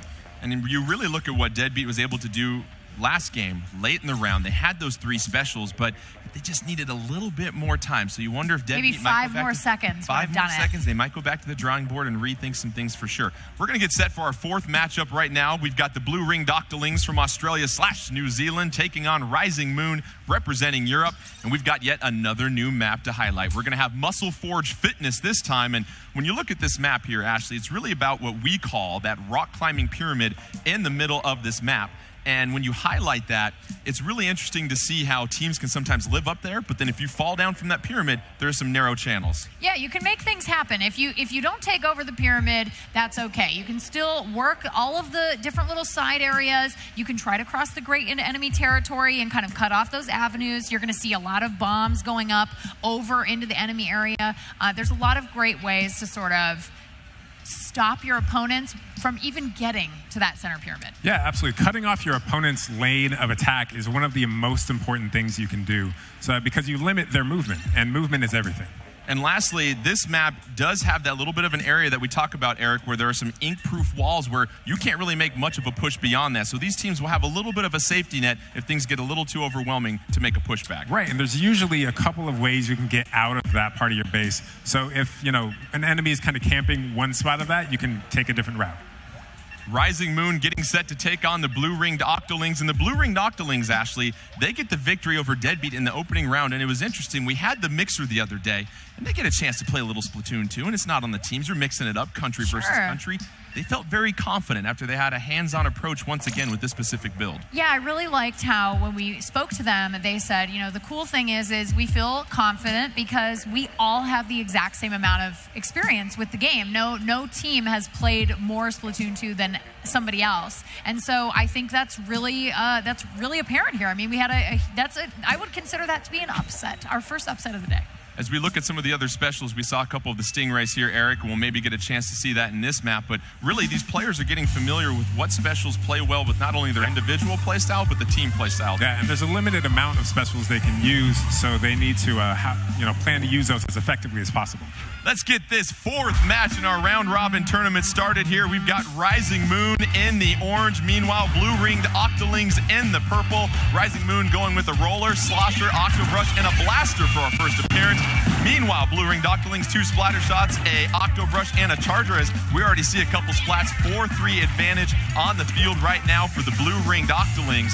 Cebu gonna hang out some ink right here, actually, as Rising Moon tries to hold down that rock climbing pyramid in the middle. Yeah, this is a dangerous location for Cebu to be hanging out in, but gets the splat, able to jump up, swish that brush around, get that ink into everybody's face, which is really great. And now we've got the Inkjet. Cebu and the Inkjet, meanwhile, getting a splat on Latias right there, and then landing back in the ground. Cebu inking a masterpiece with that brush right now, as we have the early advantage going to Rising Moon on this map, and they're doing a fine job of keeping the blue-ringed Octolings on their heels. Yeah, you'll see on the north and the south sides of the map, you'll have these areas where you can drop down. They're going to put as much ink as possible. Rising Moon will put down as much orange ink as possible to keep them out of there. They want them to come across that grate so that they can funnel them through and take them out systematically. SpongeBob falling victim to some Tenta missiles right there. Meanwhile, we have a splashdown being deployed for the blue-ringed Octolings. You see the map advantage right now. Rising Moon, 140 left, 4-4 on the field. A couple of specials ready to go for Rising Moon. Latias trying to just take aim at a couple potential opponents at this point. Not having much luck finding anybody right there. However, doing a fine job of holding that back line for the blue-ringed Octolings. Yeah, really nice job taking out Cebu there. Cebu kind of going nuts with that. Oh, I saw some Toxic Mist. That Toxic Mist will reduce your ink. We're down to 118. 4-2 advantage on the field for the blue-ringed Octolings. Let's see if they can make a push, and they're starting to get one. 2 specials charged up. Stingray being deployed by this point by Latias, doing a fine job of using some cover. 4-4 still, neither team wanting to give up some ground. However, blue-ringed Octolings, they've got Rising Moon pushed back a little bit, as it's now 4-1 on the field. This is kind of a change of pace here. About a minute ago, we had a completely different map. Now it's covered in purple. We're seeing blue-ringed Octolings really make this last push in the last minute of this match. There's the first Pachink of the match. I love to hear that as SpongeBob gets a splat right there. Meanwhile, Andy going to try to keep SpongeBob at bay with that suction bomb. No luck there. 4-4 on the map, 30 seconds left, and really it seems like it's going to be the team that holds the top for the final of this match that's going to win this one here. That pyramid is so key. SpongeBob going down. They are at a deficit. Let's see if Rising Moon can make things happen right now in the last 20 seconds. 2 critical splats. Octolings, however, Rising Moon coming back, and the moon is rising right now with 17 seconds left. You've got 2 specials charged for Rising Moon. They've got the blue-ringed Octolings on their tentacles pushed back. Meanwhile, Vicky Bird trying to get some desperate ink along that side of the rock climbing pyramid. Is it going to be enough? I don't know. I see a lot of orange on this map. A lot of orange ink down there. And it might be another potentially close match. Let's see what Judd has to say on this one. We really saw Rising Moon turn the tide late in this match.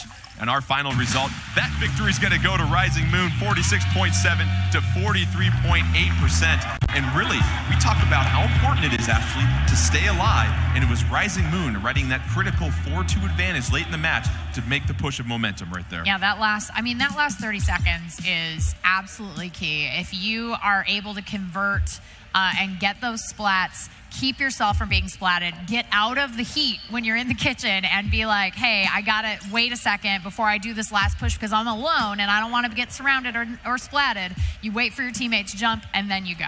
Eric, we've got a couple of replays we'll take a quick look at here. That was a very intense match, real back and forth. That's what you expect when you get teams of this caliber. Here's Cebu hiding down on that lower level, able to pop up out of the ink and use that Octo Brush to get the splat. And then once again, you see SpongeBev down below. Cebu gonna use that Inkjet. And what's the best part about that Inkjet in order to get some splats there, Eric? So that Inkjet allows you to get to places you actually wouldn't be able to. So kind of over walls that you can't climb because they're ink-proof.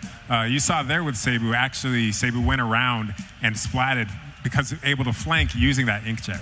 The danger with the Inkjet is that once the time is up, you actually go back to the spot you initially popped it from. And everyone knows that because there's a little beacon there. So if you don't use that in a safe spot, people are going to camp that because they know you're coming right back. We see that Inkjet. It harkens back to fine memories from Super Mario Sunshine. You see the ink that's propelling you in the air. That ink that is lifting you up in the air, does that have an impact on anything on the ground? It does. You can actually splat people using that. So if you fly over someone with all the kind of ink exhaust coming out, you can splat them with that. It's also inking your turf. So, you know, people can follow you using the trail you leave behind. It's a really great way to escape. If you're in a little bit of trouble and there is nothing but enemy ink on the ground, that's a great way to get up and get out. It's true, but you're also kind of exposed because you're up in the air. If there are chargers around, you're kind of sitting a duck. Squid in a barrel. Yeah. Squid in a barrel. I love it right like there. it. Well, we're going to get set for our 5th matchup in this round robin portion of the Turf War. We've got the Blue Ring Doctorlings taking on Dynamew. This time it's going to be Moray Towers. We all know and love Moray Towers from the original Splatoon. However, it's a little new and improved. It's the map you love to throw your controller at. Absolutely. So spot number 1, you've got that sort of lower level quad right there where a lot of the action can funnel to. However, there are rails, Ashley. And Ashley, as I draw these rails, why don't you tell the folks what players can do to use with these rails to access some more mobility? I'm very excited about ink rails in Moray Towers specifically. So these players are going to be able to ink a rail, it will turn their team's color, and then they can ride in that rail to places they wouldn't otherwise. Take them much longer to get Right, yeah, and especially because it's essentially an inked turf. Because if you haven't inked the turf, you're going to have to then ink it and then go. But if you pop the ink rail, you can just get on and ride it immediately. Other subtle changes we noticed when you're in that quad area, Eric, there's a little bit of a half pipe that leads to this long vertical wall. We've been known in Splatoon to see a lot of chargers sit on top of that wall. That wall has been shortened this time around, making it easier to get up to any chargers that might be perching there. Yeah, before, you know, if you held that position, you had great oversight of the entire bottom level there. But with that being able to be more, taken. Like, it took a while to swim up that wall. It took a while to swim up that wall and take out. So now they'll be able to rush that nest and take out anybody with a charger who's trying to get things set up. 2-0 Dynamew taking on the blue-ringed Octolings. Moray Towers harkens back to the original Splatoon. Let's start with Dynamew in the green, taking on the blue-ringed Octolings in the pink. Dynamew gonna go with a splatter shot throw. Meanwhile, a slosher, a dynamo roller, as well as a charger. Meanwhile, you see the blue-ringed Octolings going with that Octo Brush splatter shot, charger, and heavy splatling. You notice Autobaru from Dynamew hanging back, painting all of the turnbacks, all the switchbacks. There you go, Vicky Bird with a huge Octo Brush splat. They get splatted by Dynamo. Vicky Bird getting splatted right there. And Dynamo, we should mention this edition of Splatoon, when you're flicking the ink with that roller, it now goes in a different direction, actually. Yeah, this is, that vertical splash is a little terrifying. And also really easy to reach someone with a charger. Kakashino getting the slosher splat on SpongeBev right there. Kakashino, though, getting splatted, however, by the splatter scope. Latias, very nice aim right there. Latias trying to take aim on some more Dynamew players. Meanwhile, nobody else has really claimed that middle area. Both teams have done a fine job of diligently inking the ramps on their half of the map, though. You got to account for all those small areas, Ashley. Yeah, Blue Ring Doctorlings Docklings really looks like they're taking advantage of Dynamute hanging back a little bit, maybe getting ready for a collective charge. Latias just going nuts with that splatter scope, absolutely taking advantage of that charge being able to be used as you pop out of the game. What's impressive is Dynamute really has the majority, half of their map covered in nothing but green ink. Meanwhile, they get a couple of splats, 3-2 advantage on the field. Minute left in this one. A special ready to go. There goes the Stingray. Dual Stingrays. Dueling it out across Moray Towers right there. Meanwhile, Kakashino starting to advance into the blue-ringed Octolings territory. Gonna get the splat. Moving up now to Latias, trying to get, and gets the splat on Latias. And this is trouble for the blue-ringed Octolings because Kakashino gonna unleash those Tentamissiles. That's right, Tentamissiles incoming, and also we're down to the last minute, so now is the time to not get splatted. Impressive splat here by Sponge Bev with the splatter shot. Meanwhile, Rakaruno trying to move with that charger, trying to find a couple of blue-ringed Octolings to get a splat on. Got Vicky Bird in his sights, however, can't connect. 50 seconds left, 4-4 on the field. I feel like this is going to be another one that comes down to the end here, Ash. This is going to be a really close one. Vicky Bird doing a really nice job of escaping the middle of that map. Had a little bit of a moment where maybe was like, whoa, I got to get out of here. I got to leave. Sorry, guys, bye. Vicky Bird in the ink jet, getting some ink cover in the middle of the map. She's going to respond back to her spot, avoids, not too late. Splatted. As Dynamute starting to make a push into blue-ringed Octoling territory. Just 23 seconds left, 4-2 advantage on the map for Dynamute. They've got a special ready to go, and here comes that push. 15 seconds left. Can the blue-ringed Octolings get to the middle of the map and make something happen? Oh, it's going to be close. It's going to be close. Dynamute, Atubato holding things down from up top. And this is going to be a late little push from the blue-ringed Octolings. However, critical splat by Vicky Bird. That was a huge splat. With the splat and 2 seconds left, you had enough time to get just a little bit more ink down. That could be 1% that wins it. However, it could be Dynamute, 48% to 41. You saw Dynamute getting a little bit of that ink, that green ink, into the blue-ringed Octolings, half of the map, and that was the difference in this one, Ashley. Kakashino snuck back there and was able to get that slosher on the ground, and that thing puts down a lot of ink, and so you can do a lot of damage in a really short amount of time. It does. It's such an offensive weapon, and you saw actually Kakashino had 10 splats and assists there. Really, yeah. Performance. That's a huge performance. Here's this critical splat. Vicky Bird gets the splat. You know, of course, it's going to create some purple ink in the place of who you just splatted.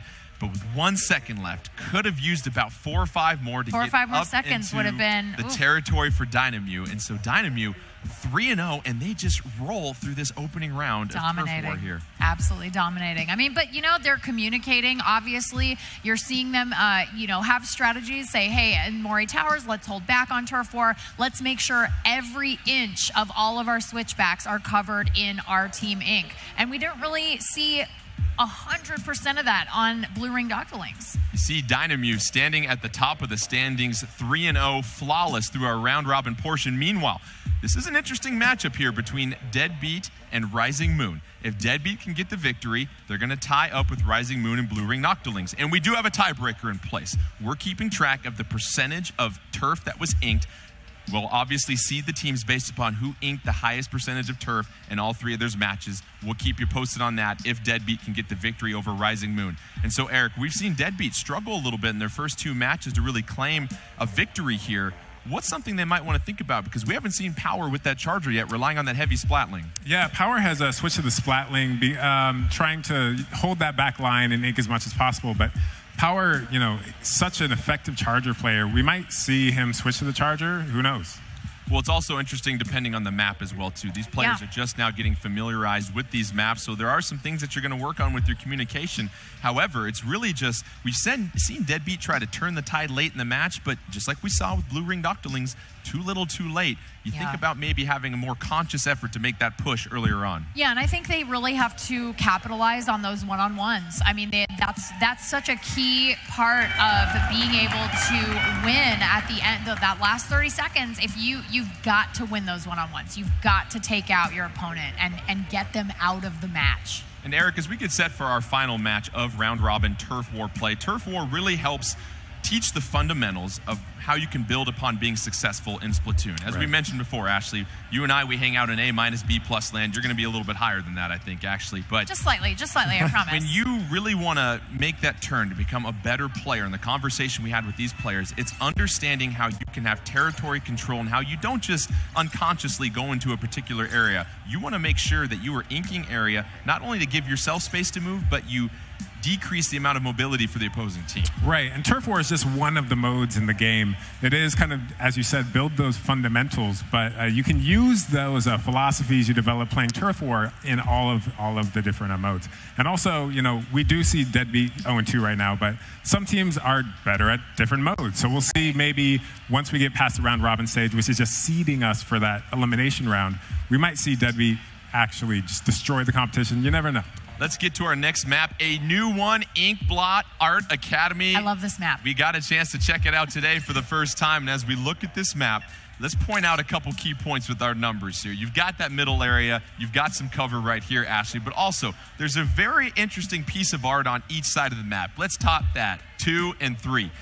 These are almost like hands that are sticking up, and you have a chance to ink those. So how can teams use that for leverage in order to get a good line of sight on everybody? They are inkable, and I will say if I had a charger, that would be the place that would be my nest. It's a little obvious, you know, people might think you're up there and actually shoot up there, but at the same time, it's a great vantage point. Absolutely. You could get a burst bomb up there. That would not be a good thing. That would be very bad. Well, there's some similarities in this map to the Reef, as there's a middle area. It's not a very long linear level that we might have seen in some levels in the original Splatoon here, Eric. So the teams are really going to be right on top of each other from the majority of the map. It's not going to take very long to get back to the middle also. Yeah, absolutely. I mean, we'll see who is able to hold that, and if you're able to stay alive, super jump right to the front lines, you can push beyond that. Yeah. Let's get set for our final match in round robin play of Turf War. Deadbeat looking for that first victory as they take on Rising Moon. Deadbeat going to be in the yellow, Rising Moon going to be in the blue, and let's take a look at the loadouts for both teams here. Rising Moon going with that Slosher, Octobrush, Roller, and Splatter Shot. Meanwhile, a pair of Splatter Shots, Heavy Splatling once again for Deadbeat, and a Slosher as Rising Moon the first to the middle here, Ashley. Yeah, I mean, they went right for it. They were not wasting any time at getting ink down on the ground, which might be detrimental to them. We'll have to see if that pays off. And right now, we see Deadbeat. Everyone's just sort of holding the same linear position, getting some ink covered, making sure nobody advances too far out without some support behind them. As we get a vantage point of Tim, and it's a 4-3 advantage right now for Deadbeat. A couple specials ready to go. 3-2 on the field. Early advantage with 2:25 left in this one, Ash. Yeah, you can see Deadbeat really making a push here because they have that player advantage. Hexen really just doing a lot of damage and taking out a lot of our Rising Moon players. Tim being very aware for Deadbeat, finding one of those lower areas that you can go and ink every single percentage. Very vital in Turf War. 4-3 advantage and a trio of specials ready to go for Deadbeat at any moment's notice. Yeah, I see some really interesting things happening down here with Seibu is taking a little bit of a sneak attack here, trying to take out Wit. Let's see if it works out. It does. He takes out Wit. That's great.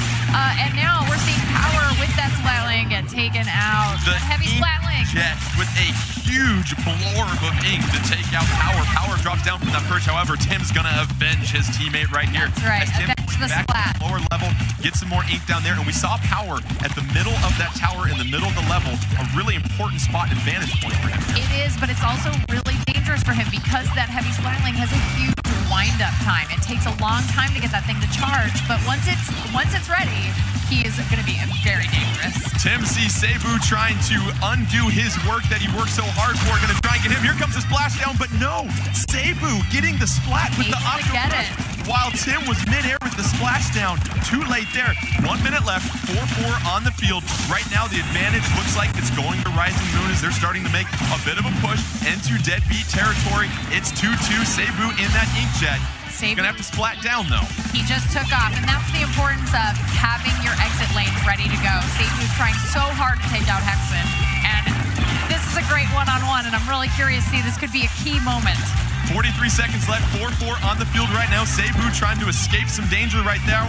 Wit gonna try and flank him with the slosher. Tim unable, gets the splat on Cebu. It's now 4-2 for Deadbeat. Here's where they've got to make that push we've talked about, Ashley. This is a huge advantage for Deadbeat. They're going to push forward. They've got 2 specials ready to go. Tim is already pushing into enemy territory. Keep an eye on Andy at the bottom part of the map right here, trying to cover some important territory, trying to get the slosh. He's going to go one-on-one with Wit. Wit using some coverage. Andy with a critical splat against Wit, and that's going to allow Andy to move out and cover some precious yellow territory. It's now 2-1, 3-1 on the field for Deadbeat. They've got 5 seconds left for a push. This might be enough. Tim, a lot of yellow down into action, and let's see what the result here is. Did Deadbeat get enough done late in this match? It looks like they might have. What does Judd have to say? And yes, that's going to be a 50.5 victory over 32.8 for Deadbeat. That means our producers in the back are going to have to do some number crunching to figure out what's going to happen with this tie. But what we saw from Rising Moon, they did a great job of making sure whenever Deadbeat covered one of those lower areas, they rushed right in there to make sure that they covered it up, and it forced Deadbeat to really get away from what they were trying to do to go take care of the damage that Rising Moon was doing. Yeah, absolutely. And then we also saw them really make an effort to keep the north and south parts of the map in the center covered in yellow. So that way, if they were in trouble, if they have a teammate jumping in, they're able to have those exit lanes. They can come back and have that advantage of, oh, well, you haven't inked here. Sorry, Rising Moon. And Eric, how important is map recognition when you get to Turf War? Because a lot of times, so much of the action is sometimes concentrated in the middle of the maps. We saw those lower areas that you can't ignore, especially late in the match. Yeah, absolutely. I mean, certain players tend to gravitate to certain parts of the map. I mean, you have your little hiding spots that you love to go to. If you have a new map like Inkblot, you haven't established those yet. So you really need to figure those out before you can use the map to its most effective. So we talked about our producers doing some number crunching in the back, and as we said, it was the highest average percentage of ink covered throughout the 3 matches. In first place, obviously, we've got Dynamo. They're 3-0. Australia, USA, and Europe, all tied. How about these numbers here? Australia, New Zealand, 43.4%. Deadbeat, 43.4%. Wow. Rising Moon, 34.56. So as we see the teams getting set for the first set of elimination matches, it'll be Dynamo taking on Rising Moon. Meanwhile, the Blue-Ringed Octolings of Australia and New Zealand taking on Deadbeat as we advance to these best-of-5 modes. So we knew the competition was good here, Ashley. This is fierce competition. It is literally dead even. This is amazing, and honestly, really impressive by all of the teams to come out and have this really even match. There's nobody who's just getting swept. And we see that these teams, as we mentioned, trying to adjust to different types of strategies here, Eric.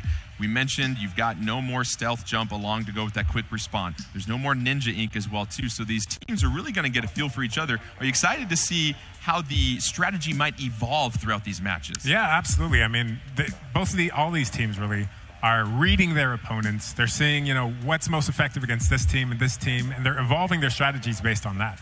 An unbelievable set of round-robin matches in Turf War. We've got our teams seated. We're going to take a short little break, then get set for our first elimination matches, best of 5, as we continue with the Splatoon 2 World Inkling Invitational.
Dynamo is considered by many to be the team to beat, having traveled over 5,000 miles from their home country, Japan. A country notorious for having the most competitive Splatoon scene. Here they ranked as some of the most intense, fierce, and focused Splatoon players alive today. Atuburu is known to wield the Cherry H3 nozzle nose and regularly has over 20 kills in matches. Well, naturally. Wackaroon's go-to is the E-Leader 3K. Most importantly, though, he once hit S+99 for over 2 hours straight. Just so everyone's clear, that's crazy. It was rough, but we were able to continue the score counter until we won for 2 hours. Kakashino, a slosher weapon expert and Piranha Pit stage lover, is here to win and find the perfect hamburger. Really? Hamburger? I want to win, but I also want to eat hamburgers. I'm not going to lose. Well, good luck with finding that hamburger. Thanks, narrator.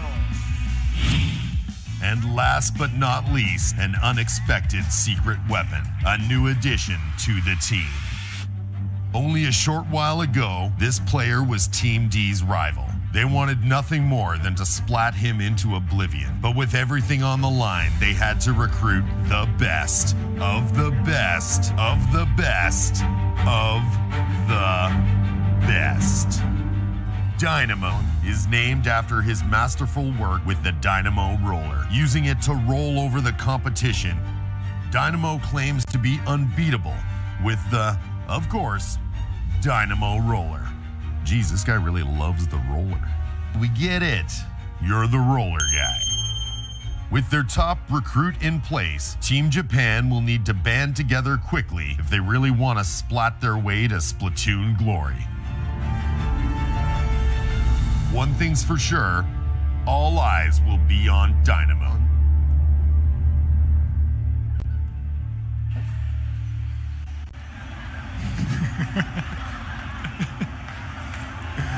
Oh, what a look right there. And Dynamew, no coincidence that they have a player named Dynamon. How did that work together as far as the naming of this team? Yeah, the team was named after Dynamon because they were so impressed with his play, and now he plays on that team, which is really cool. It's like what a great small world. It's a really tight community of Splatoon players all around the world, and so I think it's really neat that sort of they started being inspired by his play, and now he's part of the team. Dynamew, the #1 seed after round robin play, taking on Rising Moon, the 4th seed after round robin play. And Eric, we're getting set for Tower Control, our first sort of ranked match if you're familiar with the original Splatoon. How is Tower Control this different this time around in Splatoon 2? So Splatoon players will know that Tower Control starts with a tower in the middle of the map.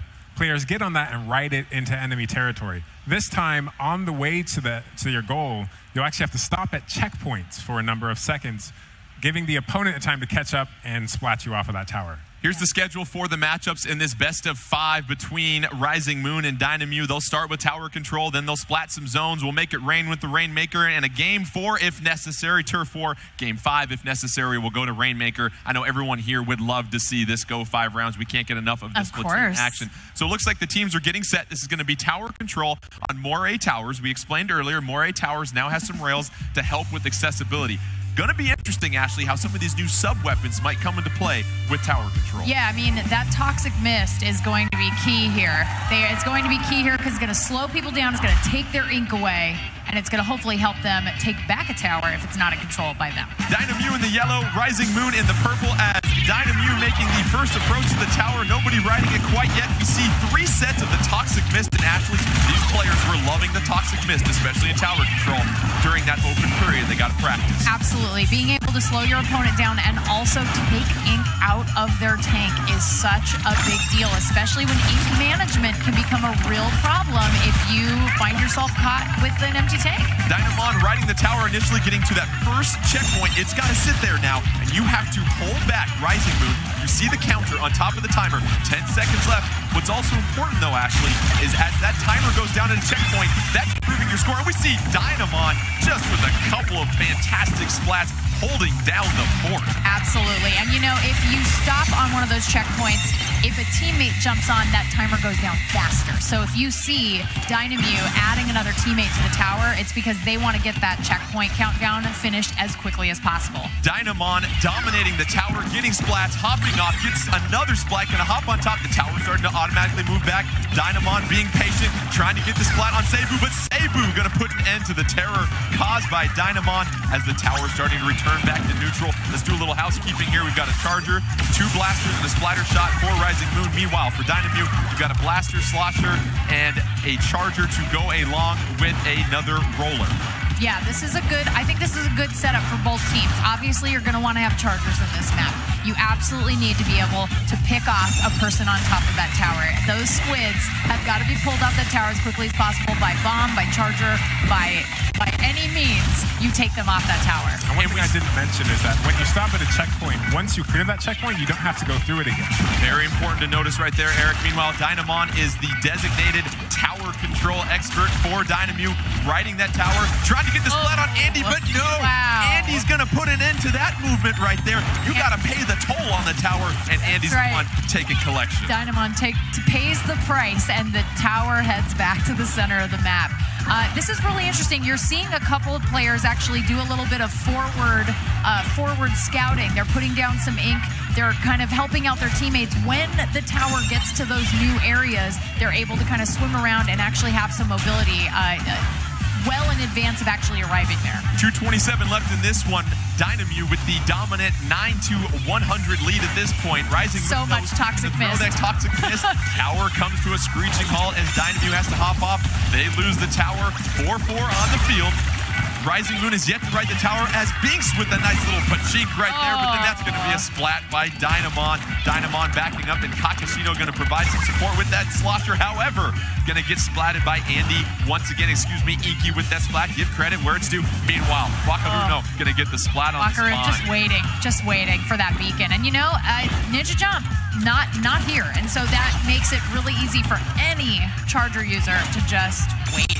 You mentioned that no stealth jump. That was such an important aspect of the meta going into this in the original Splatoon, not in this particular build for tournament play. So teams adjusting for that. We see some more toxic mist being deployed that's going to slow you down, reduce your ink in your tank. However, we see a lot of carnage go on by the tower right there as it goes back. 2-2 on the field right now as Rising Moon still yet to get on the board here, Ashley. Yeah, this is the time. I mean, they've got about a minute and a half. They can make something happen. One of the things that I'm noticing, a lot of the higher level players, they're using the rails. They're claiming the rails, but maybe not using them. Audrey Prado going under the Stingray and popping up and getting the splat. And that's unreal. We see from these players just how well they can. So much mobility. I mean, just the jumping, there's sniping, there's dynamo rolling. I mean, it's just they're popping out and making these absolutely incredible moves. Dynamon all over that tower, though, getting a critical splat, starting to ride it. Has a Stingray charged up as well, too. Just sloshing all sorts of ink. He's in a very good position right now. With the roller. Meanwhile, Andy trying to get a charge on Dynamon. Going to be a little too late. That's a critical splat for Dynamon. Tower at 5 at this point. Can Dynamute get on top of it? And yes, they'll get it with the knockout. And there's not much to break down from this one. Dynamon doing a fine job of riding the tower, but the rest of Dynamute providing that support, because we never really saw 3-4 players from Rising Moon able to get to the tower here, Ashley. Yeah, you could see using those ink rails really came in handy. They were able to kind of move around the map, get behind Rising Moon, figure out how they could cut off all of those avenues, and also deny Rising Moon from moving forward when they did have the tower. Yeah, absolutely. Dynamon himself was, on the tower getting a lot of splats, but his teammate was actually out in front making sure the path was clear. So clearing the way. Yeah. And it really came down to that pivotal point towards the end of the match. We saw Dynamon really take over the tower when it was close to the middle and then able to ride it. And you mentioned some of the roles the support players do to help that tower get to the goal here, Ashley. Yeah, absolutely. You're going to see a lot of high-level players have somebody, like you were saying, kind of paving the way forward.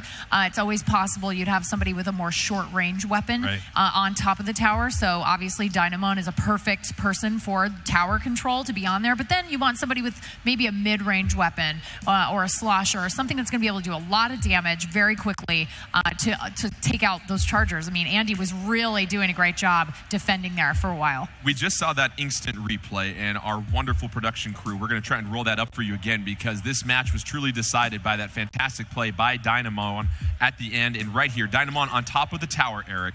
And usually when you're at the tower, you're this close, you want to ride it to victory. But Dynamon hopping up and getting the splat mid-air with the flick, and that was all it needed to close this one out. Yeah, especially they were already in the lead. You saw at that point they had pushed it to about 9, so they were like 9 units away from the goal. They just needed to play defensively because they're up. Their opponent didn't actually push the tower at all. I mean, they were still at 100.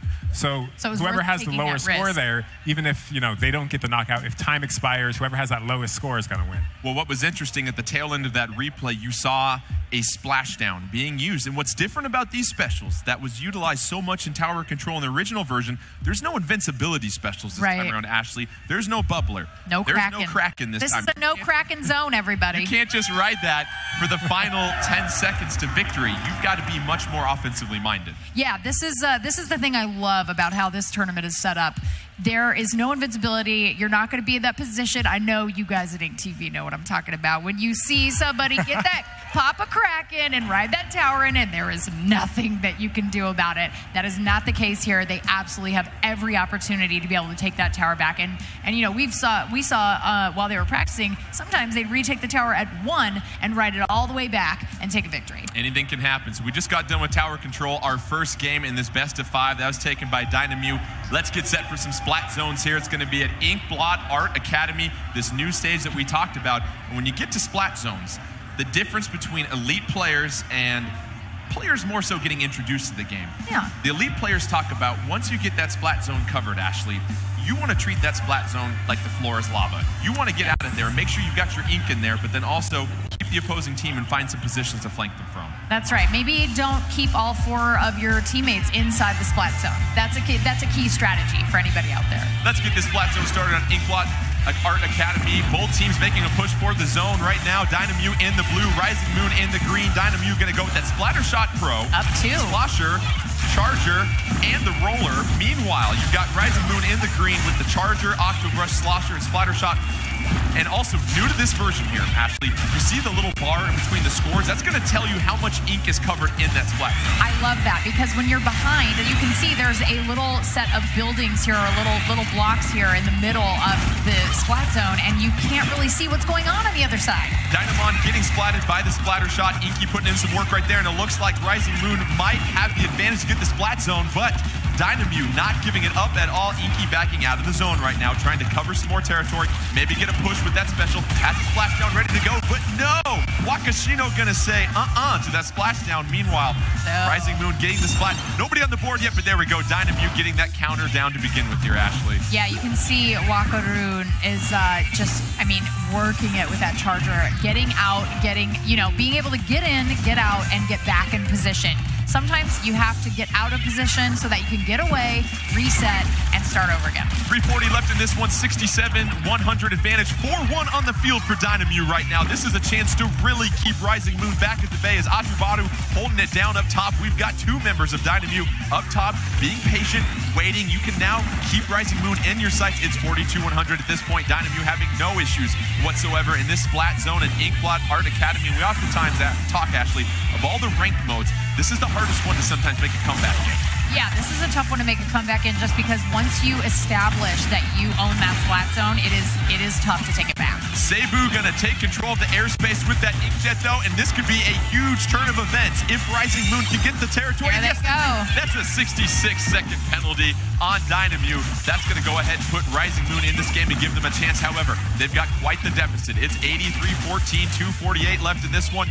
4-3 advantage on the field. Rising Moon, that counter's going down right now, Ashley. And you can see Seibu and Inky are moving forward, trying to even just keep them from getting to that main splat zone, just because, hey, we're going to put down some paint, we're going to keep you from getting here, just so it's going to take you a little bit of extra time so that we can try to make something happen. Dynamew now in control. They're going to tack on a 35-second penalty to Rising Moon, but they still have to take out a lot of time before their score can improve. 4-3 on the field right now for Dynamew.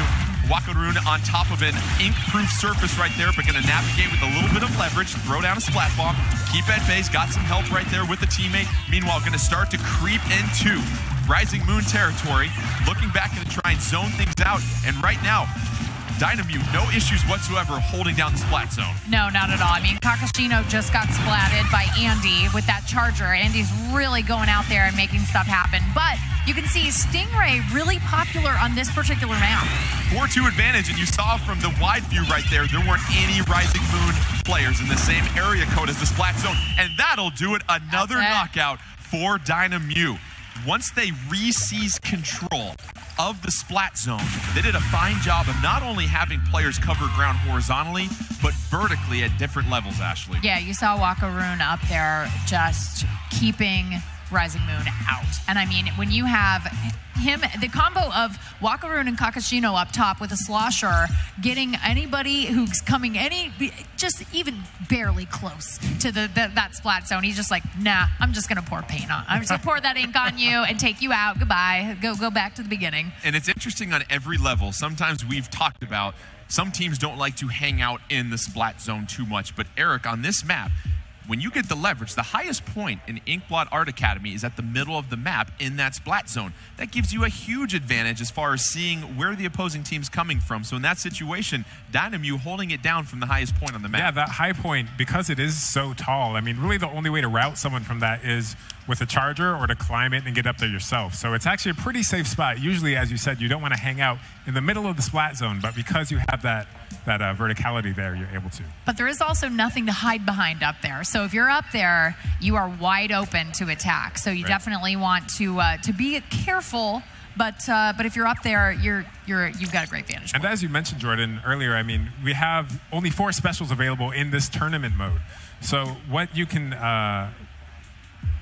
do normally is maybe pop, a defensive thing and stay in that splat zone. But here, there's not even any kind of support abilities. Like with the first game, you have your ability that you're able to kind of point out enemy locations, and there's none of that. Right, no echolocators in this game. Yeah. Sometimes people use the Tenta missiles to locate players, and we also saw the Ink Storm a couple times, and we didn't get a chance to break that down quite yet. Tell us about that, Ashley. I mean, I love the Ink Storm. You set it off, it ends up creating a cloud, and then it moves, and it starts raining ink, and it's so delightful, and it takes people by surprise, and it hurts a little bit. And it's great because there's no way to get rid of it. It's great for splat zones. You're able to kind of seize control of it if you're able to throw the Ink Storm right onto the splat zone. We saw Dynamew use 3 Ink Storms in that last match and really help re-seize control of that splat zone in the middle. So as we mentioned, it's now 2-0 Dynamew in this best of 5. They're trying to get their brooms out and look for a sweep as we prepare for Rainmaker on the Reef. And this could be an opportunity for Dynamew to either get the sweep. However,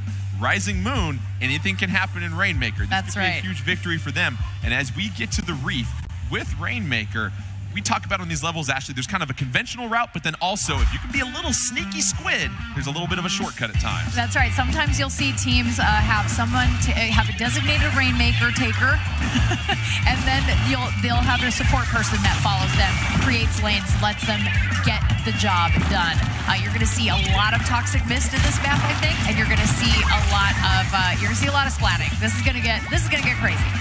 Andy getting splatted by Kakashino. However, that Rainmaker shield going to take out Dynamon. Dynamon's good, listen, but there's nothing you can do against a Rainmaker. Absolutely not. You see that Rainmaker shield getting bigger in the other team's color, you better get out of the way. Wakaruun doing some work right here, and now the Rainmaker belongs to Rising Moon in the green, Dynamew in the purple. Rising Moon, let's get some housekeeping. They have the Charger, Octobrush, Splattershot Pro, and the Blaster. Meanwhile, Dynamew sticking with that Splattershot Pro, the Slosher, the Charger, and the Roller right now.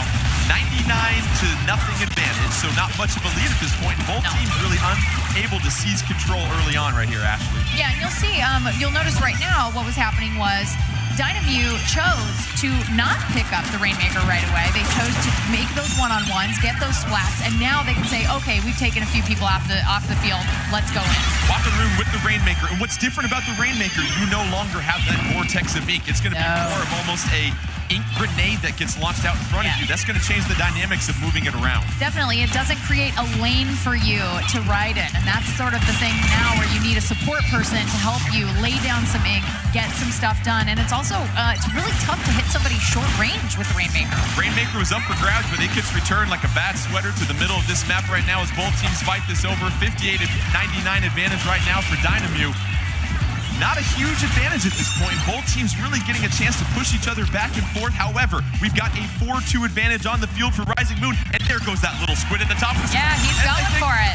However, a splat right here is going to put a stop to the Rainmaker as Dynamo's trying to get it. But here goes Seibu, inking that shield with the brush right now. And a splat, however, by the Stingray with Wakaru. That Stingray doesn't feel good. That Stingray to the face doesn't feel good at all. Nobody likes that. Autobaro picks up the Rainmaker.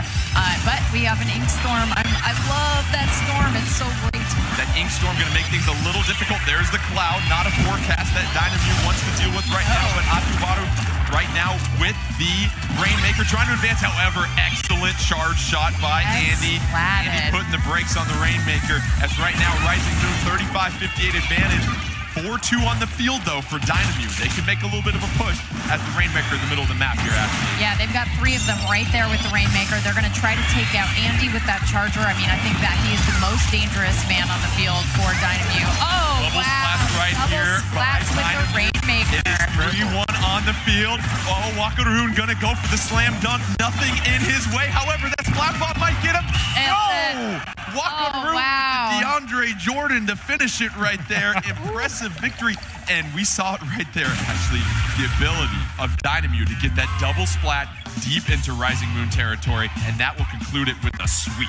Yeah, if you're looking down the barrel of the Rainmaker and you've got a teammate next to you, get away from your teammate. Get away from your teammate. Run for it.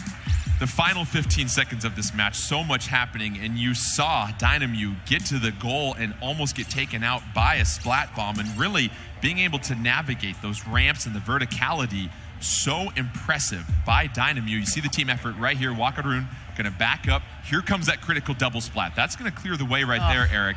And Eric, Wakaru being very careful. Notice how able to jump over that green ink, the maneuverability we oftentimes like to highlight. Very, very good. I mean, they really just played it perfectly right at the end there, and being able to take out Andy. I have to give all the credit to Andy for just some really good charger work throughout this whole series. That will conclude Rising Moon's tournament. They certainly put up a hard-fought battle, but you're starting to see the strength of Dynamo and why they defeated over 900 teams in their tournament, Ashley. And this is a team that is talent-loaded top to bottom. Yeah, I mean, it's just they are a very tight-knit, well-oiled machine. I mean, that's the only way I can describe them. And to watch them play, I mean, they get each other. It's the coordination. Yeah, it's really the way they all know the roles and they play them so effectively. Right.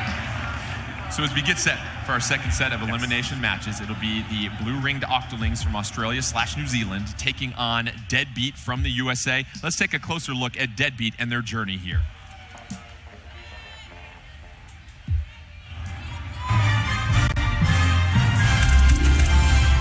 Team Deadbeat, the U.S. representative in the 2017 Splatoon 2 World Inkling Invitational. Their combined skill set is a culmination of years of practice, truly masters of the game. Splatoon's a fun game, it's fast-paced, it's exciting. I've been playing since the launch, which was about 2 years ago, and I just kept playing because I couldn't find any other game that interested me. There's a lot of depth in the game. What I really like about my team is that they're willing to put in the work to get better. I just love Nintendo games, I love shooters, so naturally I love Splatoon. Honestly, it's just a fun little game I play in my free time. Beautiful. These are the moments that make the Splatoon community so wonderful. You can feel the emotion.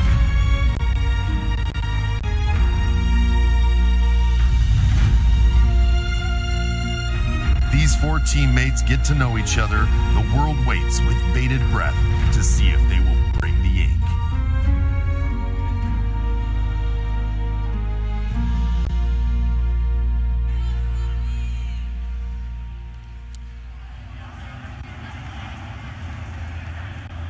Deadbeat, the winners of the 2017 Splatoon US Inkling Open. And Eric, we just got done watching the NBA Finals yesterday. We did. Golden State Warriors go 16-1 throughout the playoffs. Deadbeat, they go 16-1 throughout the US Inkling Open, so it shows you how dominant of a team they were in North America. Absolutely. You know, going into this tournament, I was like, man, Deadbeat all the way. And, you know, we'll see what happens. I mean, I was kind of surprised in the opening rounds, actually, how some of those matches went. But, you know, anything can happen. But, you know, Whit says he learns from watching his own mistakes. And Tim loves tower control. And, I mean, Hexen loves splat zones. So this is a team that I think is really excited to get into this next round and really get out there and have some chances to do something in different modes. Yeah, Eric, Golden State goes 16-1. Deadbeat goes 16-1. No word on if Kevin Durant will join Deadbeat in the offseason, though. But as we get set for tower control here, you and your sports ball jokes. Teams have done such a good job of being able to push the tower forward, but also ink the territory in front of them. And it comes down to that core principle, territory control. What are some of the things these teams are looking for as they're moving the tower and they want to make sure they give a path for their team? They're really looking forward to make sure there's no threats, is what it is. I mean, if you can wipe out the threats and then jump onto the tower, you're free and clear to proceed as you want. Deadbeat taking on the blue-ringed Octolings and our 2 versus 3 best of 5. We're going to start with some tower control on Starfish main stage. And this is one of those maps that we've talked about here, Ashley, where now that the tower's moving, it's not so much about dominating the middle of the stage, but understanding the track that the tower moves on. Yeah, you've got to know these maps inside and out. And these players don't really know them inside and out. They haven't had a terribly long amount of time to sort of learn the map. So, but they do, I think they're going to do just fine here. Blue-ringed Octolings in the yellow, Deadbeat in the blue, so try to keep that one straight. Blue-ringed Octolings with the Splatter Shot Pro, the Charger, the Roller, the Octobrush. Meanwhile, Deadbeat with that heavy Splatling, 2 Splatter Shots and a Charger. Nobody's claimed the tower yet, excuse me. Blue-ringed Octolings moving it to 98. 3-2 advantage on the field for them. And there goes Deadbeat in the blue, riding the tower. They're going to take the early lead as they approach the first checkpoint here, Ashley. Yeah, and Hexen's going right there after Latias, trying to get that Charger out of the way so that Tim can ride that tower and hold it through those checkpoints. Tim on the tower, advancing it to the second checkpoint, avoids the Stingray. Very nice job of him to hop off the tower, but then get back on before it resets. Meanwhile, using the middle pillar of that tower to avoid some damage. Wonderful move by Tim to hop off the tower and flank the Roller.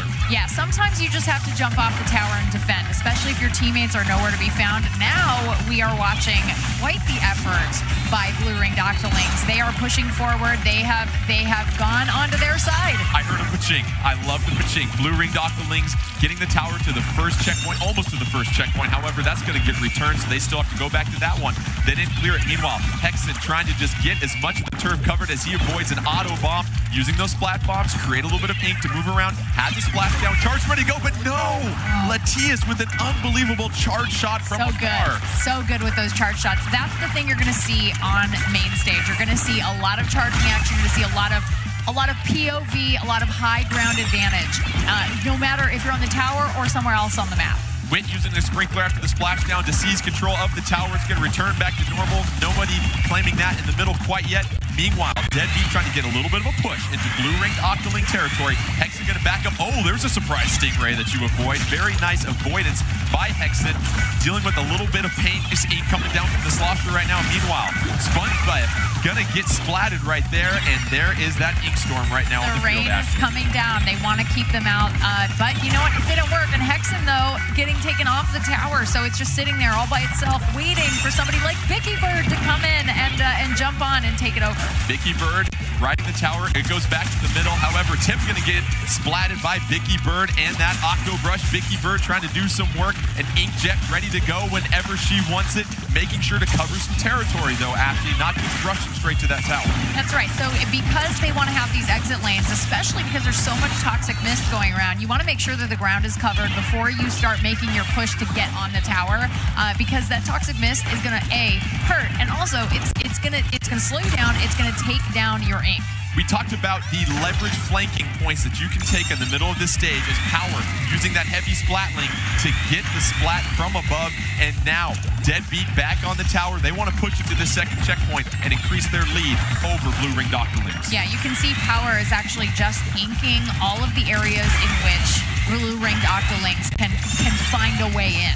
Hexen Hexen misses a chance to flank a blue-ringed Octoling. However, Deadbeat going to try and advance it to the second checkpoint. They're almost through it. However, 2 seconds left on that checkpoint. That's critical. They make it. That was a huge clear. Won't stop next time. 1:30 left. 4-3 advantage on the field. 3 specials. They're going to the third checkpoint. What do they have to do here, Ashley, to get past? They've got to defend, and it looks like they're doing a really good job. Maddie Kuma gets stuck inside that ink storm. I mean, the Toxic Mist is so tough to survive, and there's the game. Deadbeat riding the tower, able to avoid a couple of flanking opportunities from blue-ringed Octolings. And we talked about the teamwork, making sure you communicate and you have your teammates there to help clear the way for the tower. That's right. Sometimes if you're not communicating, you might not even know. If you're the designated lane pusher, you might not even know the tower's so close to the end of the game. And so to be able to say, oh gosh, hey guys, we all got to come back.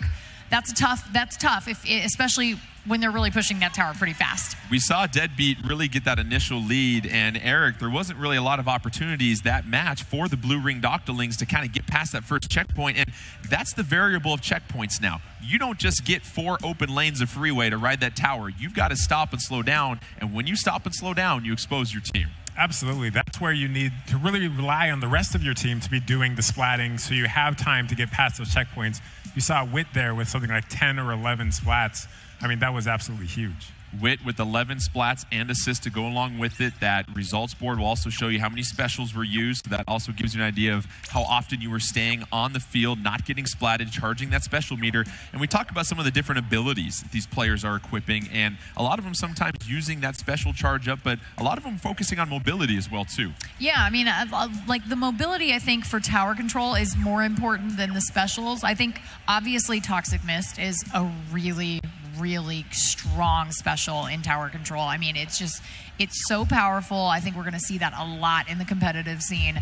But yeah, mobility, being able to jump on the, get on the tower, ride the side of the tower, jump off the tower and defend, get back on the tower. I mean, if you are really good at being mobile and jumping and avoiding and dodging, especially chargers like Latias, you're in good shape. Well, we saw that a lot of Stingrays being deployed, and these players doing a fine job of avoiding them, and you see them coming from surprise angles as well too, so very impressive. And so as we get set for this match, we're going to have splat zones on Muscle Forge Fitness, and we talk about that rock climbing pyramid in the middle of this map. And a lot of times, do you think that this is going to be a map, just like we saw in Inkblot Art Academy here, Eric, where you're going to want to stay at the highest point of this map to have a vantage point, even though the splat zone's there? Yeah, absolutely. I mean, having that elevation on everyone basically allows you to effectively communicate with the rest of your team, call out positions of enemies and everything else. And as we've continued to talk about Deadbeat and the decision by Power, he's so well known in North America for his ability with the charger. However, I saw him in the elevator this morning. He said, I think I'm going to go with that heavy splatling. And that just goes to show you how adaptable these players can be, Ashley. Yeah, I mean, he's a long-range player, and the heavy splatling is a long-range weapon. So he's still he's still driving around the same neighborhood. He's not living at the same house, but he's in the same neighborhood. Let's get you started with action here. Blue-ringed Octolings in the green, Deadbeat in the blue, SpongeBob getting some work done, and an early control of the splat zone for the blue-ringed Octolings. However, it's going to be re-seized by Deadbeat, and you see the 4-second penalty applied. Yeah, that penalty can be really painful if you get really close to the end here and then lose the zone. But you can see it's only 4 seconds right now. Deadbeat with the zone, their loadout, you've got 2 splatter shots, a slosher, and a heavy splatling. Meanwhile, blue-ringed Octolings, they're down 4-2 on the field right now. They've got a couple of splatter shots, a charger, and an Octo Brush as Maddie Kuma trying to get the one-on-one against Hexen, but no, Hexen getting some help from Tim, and there's that communication, Ashley, calling out where you're at and asking for some backup. Absolutely, and honestly, I love that splashdown. Oh, I love it. SpongeBob with the splashdown, 40-96. 4 minutes left in this one, 41-96. Now let's get that timer rolling again for Deadbeat as they have built a sizable lead early in this one. 4-3 advantage for the team from North America. Meanwhile, they've got the majority of that splat zone coverage. You can see that on that icon up top, 20-96. And for Deadbeat is kind of what we saw on Inkblot Art Academy, sitting at the top and forcing everyone away from the zone. Indeed, and once you have that splat zone, as you can see right now, it's hard to take back. 3, 2, and 1, and that will do it in decisive fashion. Nice, tidy work by Deadbeat. Valiant effort by blue-ringed Octolings in that map, but Deadbeat really seems to be on the same page now, Ashley, and dialed in. Yeah, they're dialed in. I mean, that was the thing we talked about. I mean, maybe there's a little bit of tournament jitters. You got to get out, right? It's nervous. You guys are looking fresh today. you guys are staying fresh out in the audience. That could be it's a little scary playing in front of so many people. Thank you. Well, we talked about the 16-1 record Deadbeat had in the U.S. Inkling Open. Their only loss in a match was Turf War. They went undefeated through all the other ranked matches, and so now that we've seen them in tower control and splat zones, they've really done a fine job of holding it down, Eric. Absolutely.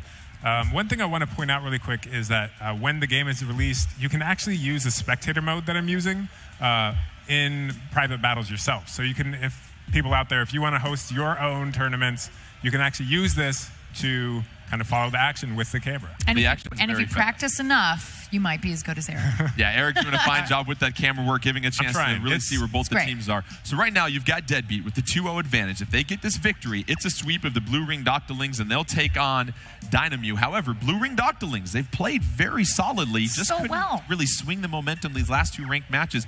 We've got Rainmaker now. If you're the Blue Ring Doctolings, what do you want to focus in on as you get set for this match that'll be played at Inkblot Art Academy? I mean, I think I would expect Latias to have a charger. I would imagine that is going to be a very key part of their strategy to try to pick off people who try to run up and take the Rainmaker away.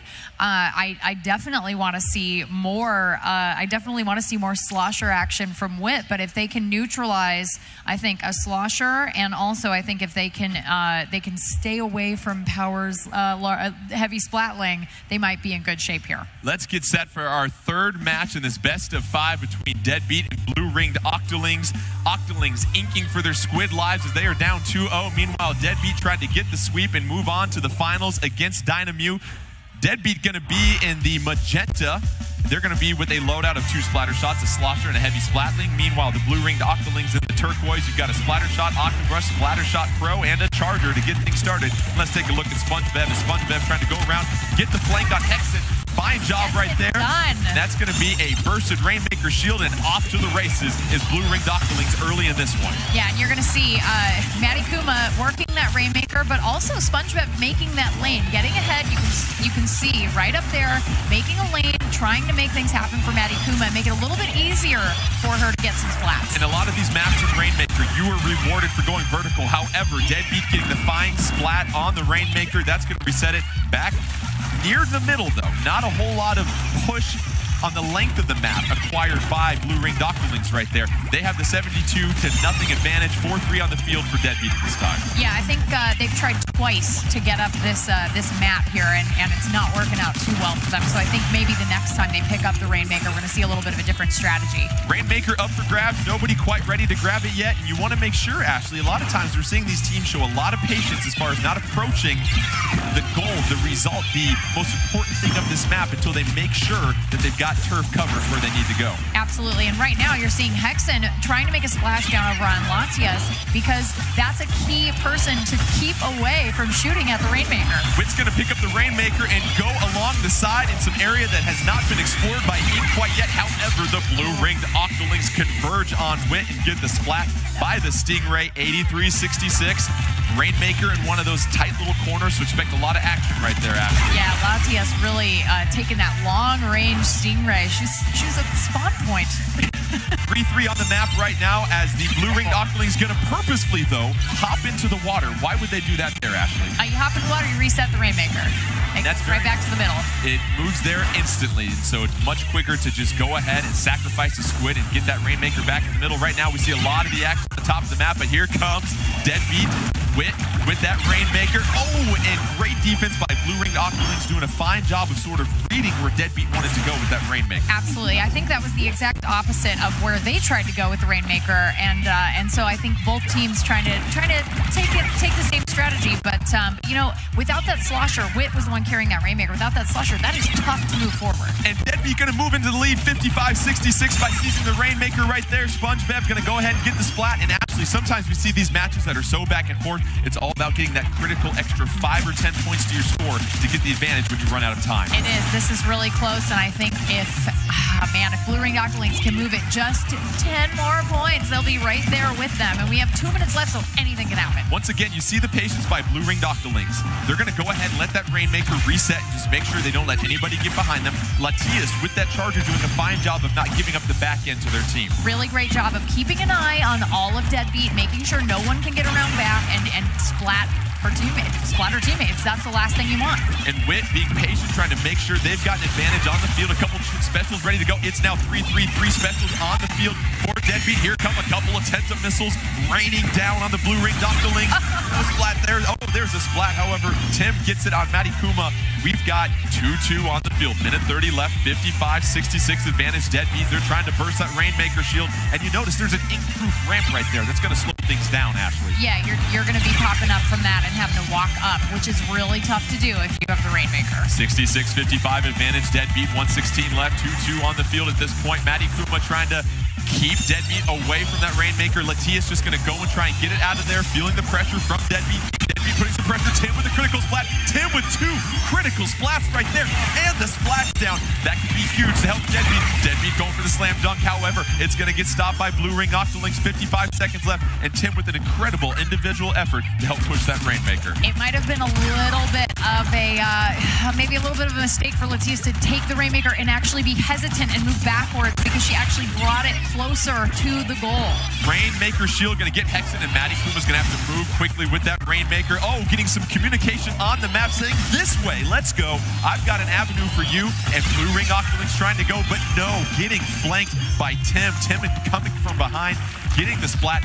24 seconds left, 66-15. Deadbeat with the advantage. A victory here gives them the sweep, allows them to move on to the finals against Dynamute. A couple specials ready to go for Deadbeat. 13 seconds left. Let's finish this one out here. Deadbeat, all they have to do is play some defense, protect that Rainmaker at all costs. However, SpongeBob has a chance to force this thing into overtime. SpongeBob has to bust the shield. Can they do it in time? Yes, we're headed to overtime, 66-15, but no! Oh, they at the last second. Deadbeat. At the last second. Able to secure it at the end. Blue Ring Octolings, wonderful effort. Really, they had a chance to force it into overtime, but Deadbeat was sitting there ready to take advantage. And Deadbeat, after stubbing their tentacles a couple times in the round robin play, a clean, methodical sweep as they get set to take on Dynamute in the finals. Yeah, I mean, you know, really, honestly, great level of play in this last game. You saw the top splats and assists from both teams, 14 and 13. Yeah. I mean, it was right there. I actually think that Blue Ring Octolings had more overall splats that match, but they just weren't able to effectively push the Rainmaker. To convert, yeah. And you mentioned that, and Deadbeat really coming down to that double splat that Tim had. And it was so critical as they were deep into Blue Ring Octoling territory. They were pushing. We saw Latias grab the Rainmaker, and we look at a couple replays of this match, highly contested. Our first match that wasn't a knockout in this elimination mode. So here's Tim. Latias with the Rainmaker, trying to back up, keep some space from Tim, misses with the shot. Tim gonna get 1 splat on Latias, 2 splats on SpongeBob. And at that point, with this splashdown, that's gonna create so much ink for Deadbeat to push it forward. Yeah, I mean, I think definitely that last bit of time there where Latias has always, in Rainmaker mode, and also we saw in Tower Control, really doing a great job of crowd control, getting the opponent away from whatever the objective is. And so when Latias has the Rainmaker, who's doing crowd control? You know, it's tough. That's a tough moment to make as anybody with a charger, especially if you're running support and you're like, oh my gosh, it's right there. Should I go get it or should I hold back? And that's a choice you make in the game. It's that split-second decision. Impressive performances in the first round of elimination by both Dynamute and Deadbeat. Let's take a look at the bracket as we get set for the final round at the 2017 Splatoon World Inkling Invitational.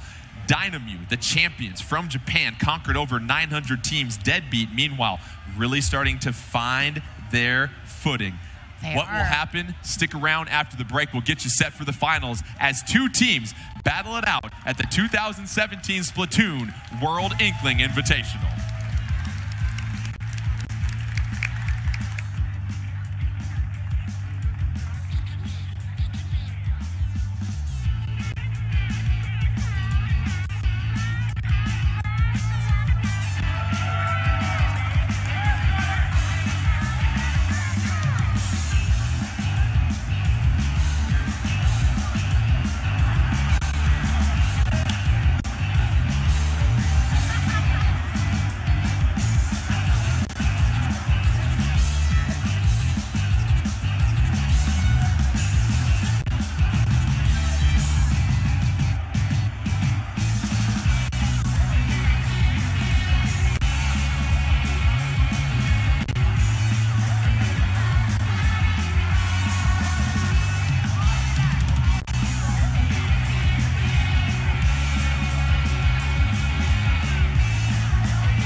that'll be a thing again. Oh boy.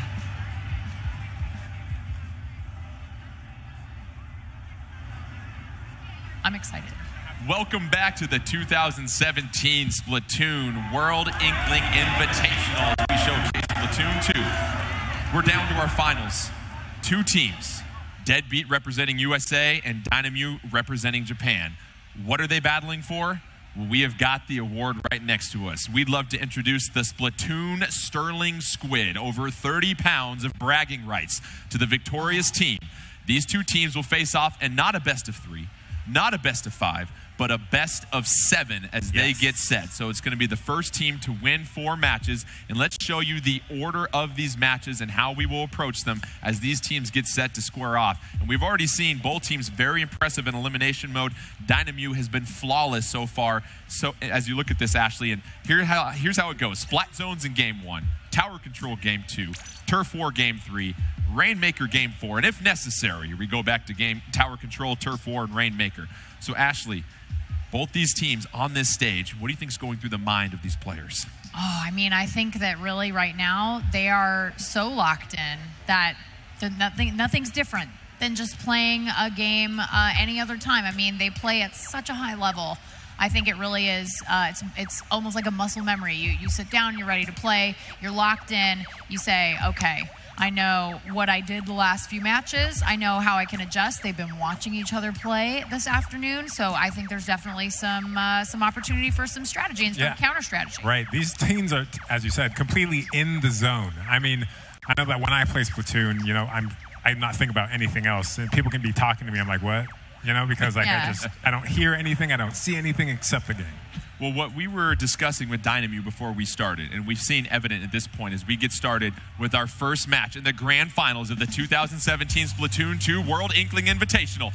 Dynamute, representing Japan, taking on Deadbeat, representing North America. Deadbeat has found their stride recently. Dynamute dominant since the beginning. Let's get started on Inkblot Art Academy. In orange for Deadbeat, they're going to go with the heavy splatling, 2 splatter shots, and a slosher. Meanwhile, for Dynamute in the turquoise, you've got a splatter shot pro, a slosher, a charger, and a roller. An early action, Dynamute getting out to the middle of the splat zone, but Deadbeat has a chance. It's going back and forth early on, Ashley. I think we're going to see Dynamon head up to that top area and really kind of establish himself up top, but gets splatted. Wit takes him out. Critical splat by Wit, because you saw Dynamute try to time up the Ink Storm with Dynamon climbing to the top. Atubato getting the splat right now, trying to push back Deadbeat. Right now, you've got Dynamute in the middle of that splat zone with an 83-100 advantage, 3-3 on the field. Yeah, Atubaro's trying really hard to get some ink on the ground there, try to take that splat zone. I think that big giant chunk of orange is the last thing keeping them from taking it over.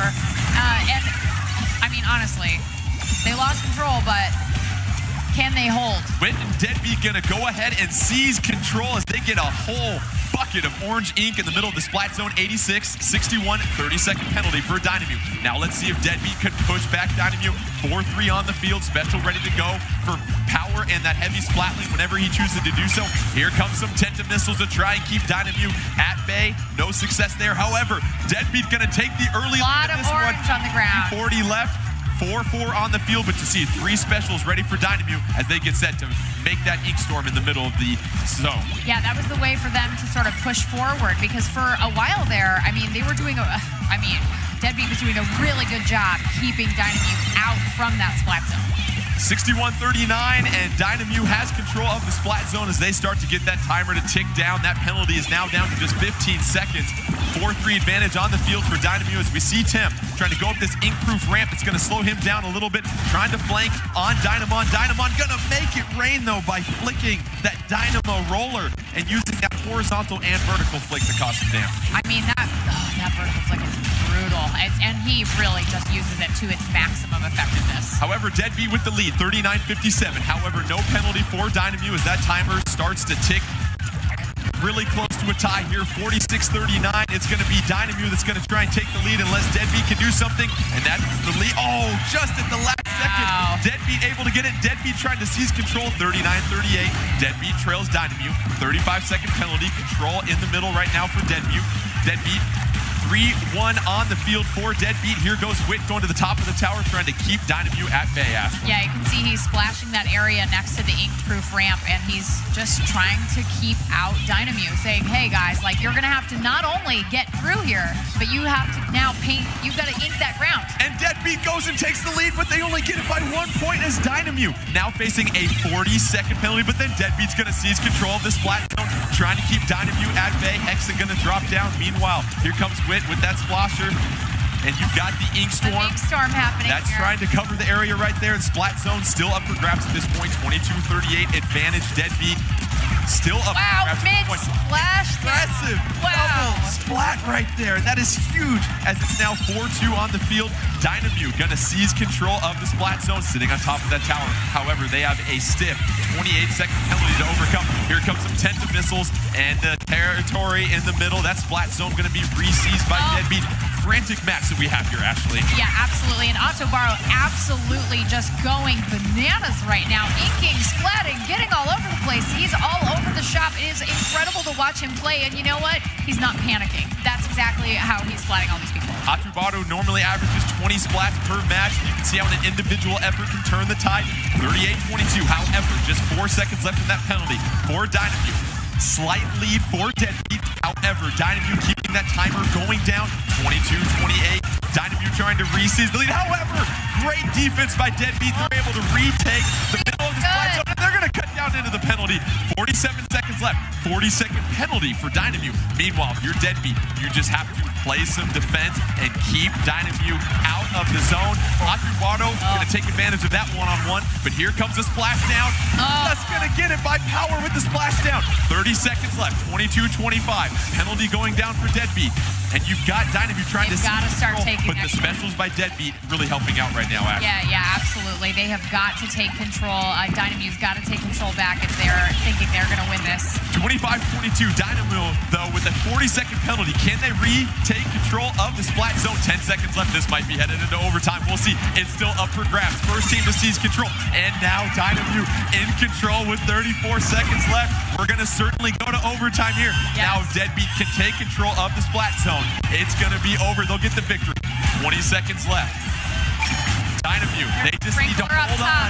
We see the Tenta missiles. They lost control. Can Deadbeat seize control? And Deadbeat going to do a fine job in overtime, taking control of the splat zone. And we saw the specials. Well-timed use of those for Deadbeat here, Ashley. So good, so well coordinated. I mean, they are obviously communicating super well, making sure that they're launching everything they need to launch right when it needs to go.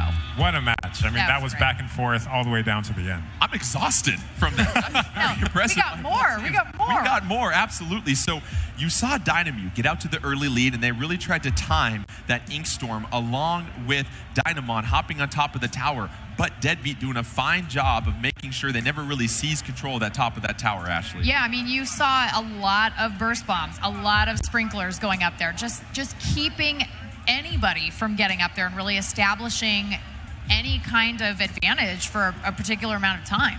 Let's take a look at a couple replays from that absolutely exhilarating match between Deadbeat and Dynamute, where Deadbeat gets the advantage in the very first opening match in our grand finals. Here's Otobaro trying to get that zone covered. Gets the splat on power. Boom, midair. Splats in a row, midair on the splashdown. Hexen gonna get splatted by Otobaro. Otobaro gonna get another splat on power. And this was when Dynamute was getting set to make their push. However, Deadbeat didn't give up. Here's Wit using the slosher, just covering territory.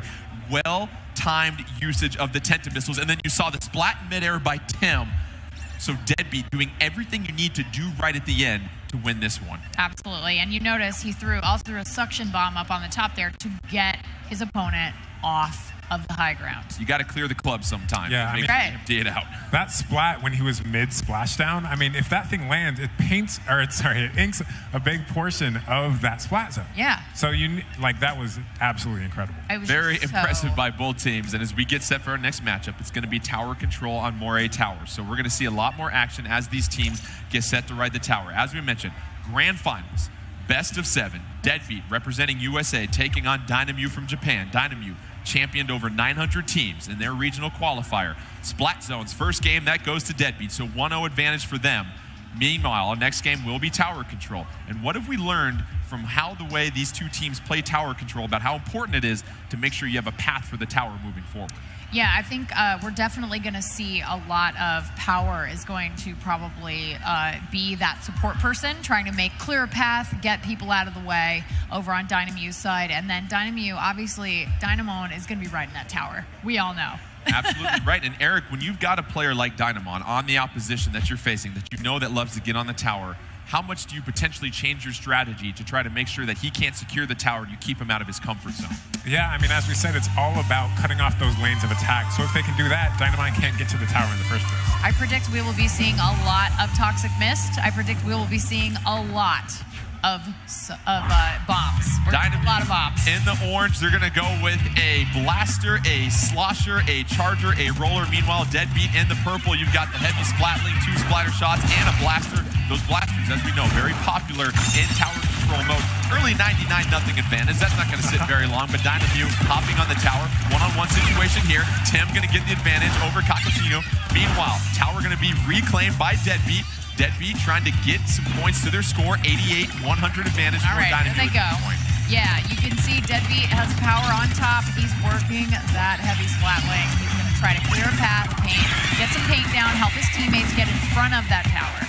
However, Power getting splatted on the tower at that checkpoint, and that's what we talk about. The checkpoints really change the dynamic of tower control because you can no longer just ride the tower and sort of pivot behind that barrier. And hide, yeah, and that's a key thing here that I am very excited about because I can't tell you how many times I watched the tower just ride away into the sunset without me, and I was like, wait, please come back.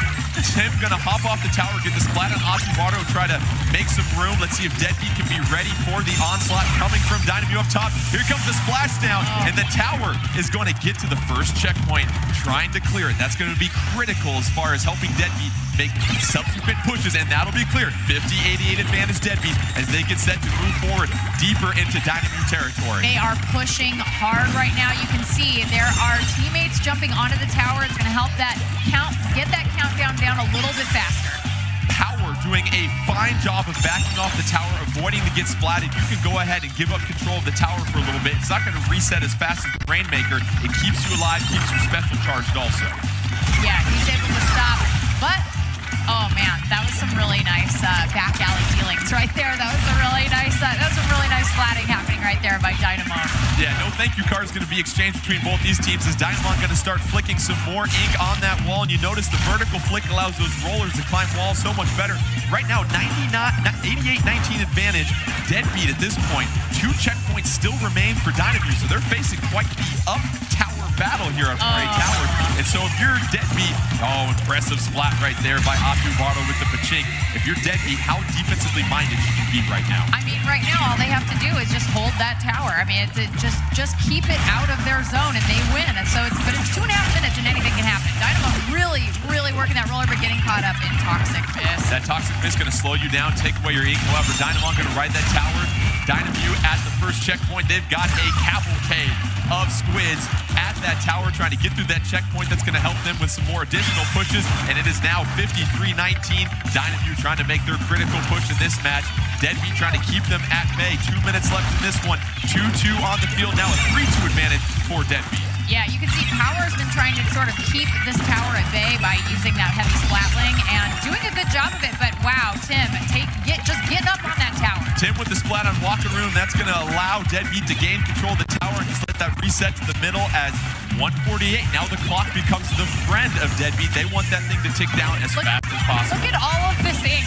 There's ink everywhere. This is amazing. This is the level of player seeing. There is literally battles to be found everywhere on this map. It is hectic in the middle of this map. You've got both teams really at different levels right now trying to apply pressure. Nobody can really get that advantage at this point. It's been a bit of a stalemate the last 30 seconds. 125 left in this one. 19-29. Here comes a splashdown as Tim going to go ahead and get the splat, and that's going to help pave the way. Now look at what Tim's doing. Clearing some ink to give a path for the tower and Tim's teammates to make sure that they can support that tower and its push. Yeah, able to push forward, also able to get out. That's a key thing. Once that tower goes beyond a certain point, you want to be able to get out of there if stuff starts getting a little heated.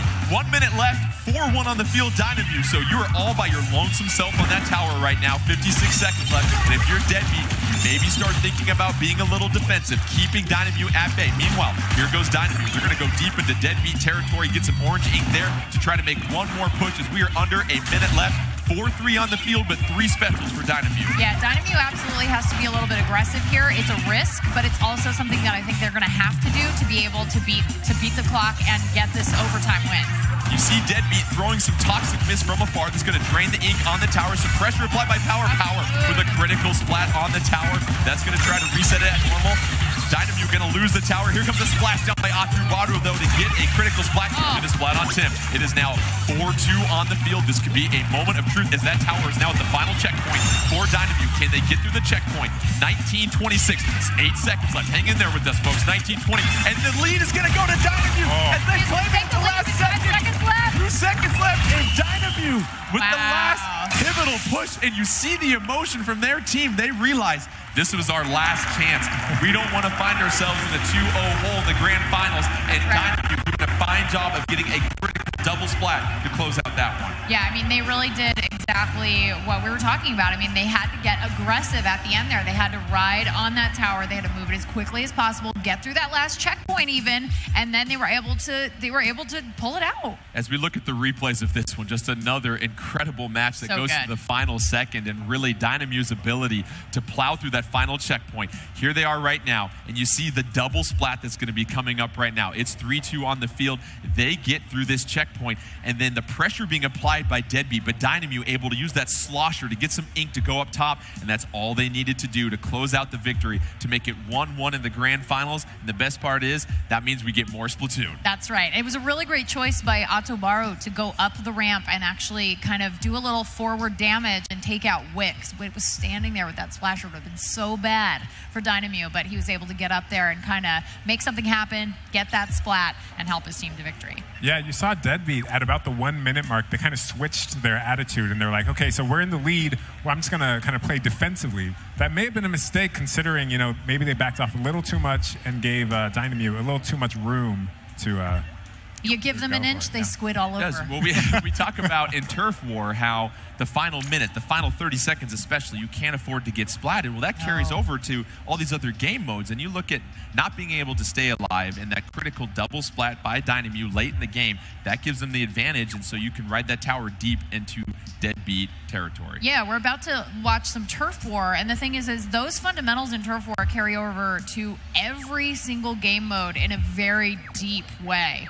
Previous matchup between Deadbeat and Dynamute in Turf War, Dynamute found themselves with a 51.9 to 42.9 victory. So we've seen Deadbeat sort of get their footing back again. They struggled a little bit their first 2 matches in Turf War. Can they bounce back and provide some resistance for Dynamute, who was flawless in the round-robin Turf War portion? I think, you know, maybe Deadbeat's coming in with a little momentum after that. Yeah, maybe I think they feel really good about Tower. And I hope that with Turf War, they can say, okay, we have to reset. Let's get some good strategies. Let's counter-attack in ways that are appropriate. Turf War on Humpback Pump Track. Certainly an exciting map. Wide open area in the middle. We know we have the mound in the middle as both teams get set. Let's go ahead. Deadbeat in the purple, Dynamute in the neon greenish yellow. Deadbeat in the purple, they're going to go with the heavy splatling, 2 splatter slots, and a slosher. Meanwhile, Dynamute going to go with splat dualies, a slosher, a charger, and a roller, as both teams really getting a chance to ink their halves of the map. We see Deadbeat kind of going to the perimeter here, Ashley. Meanwhile, Dynamute making a push for the middle mound. Yeah, I think these teams have different strategies. Obviously, Deadbeat wanting to get that track covered in purple so that they're able to kind of flank their opponents, get in there, and make something happen. Atubaru, I'm really curious to see what he does with these dualies.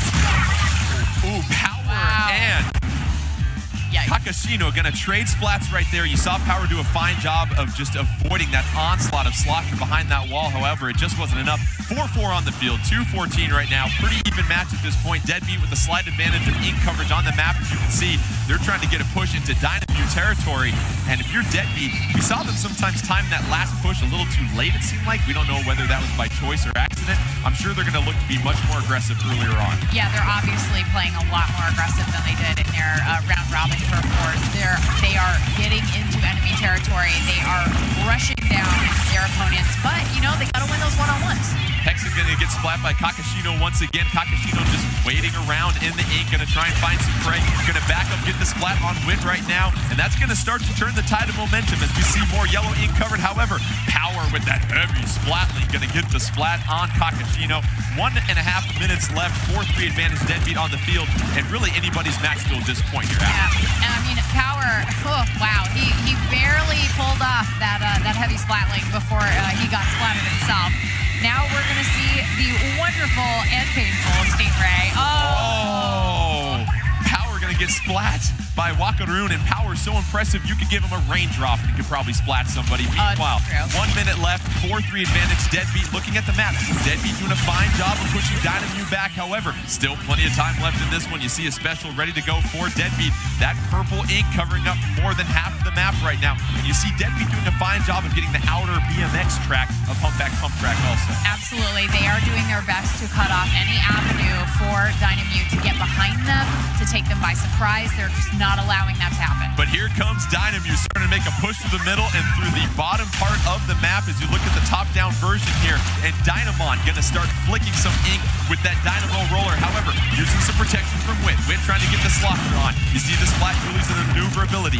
Dynamon backing up, feeling a little pressure from Deadbeat in that purple ink. 18 seconds left. 4-3 on the field. 4-2. This is the chance for Deadbeat to make a push.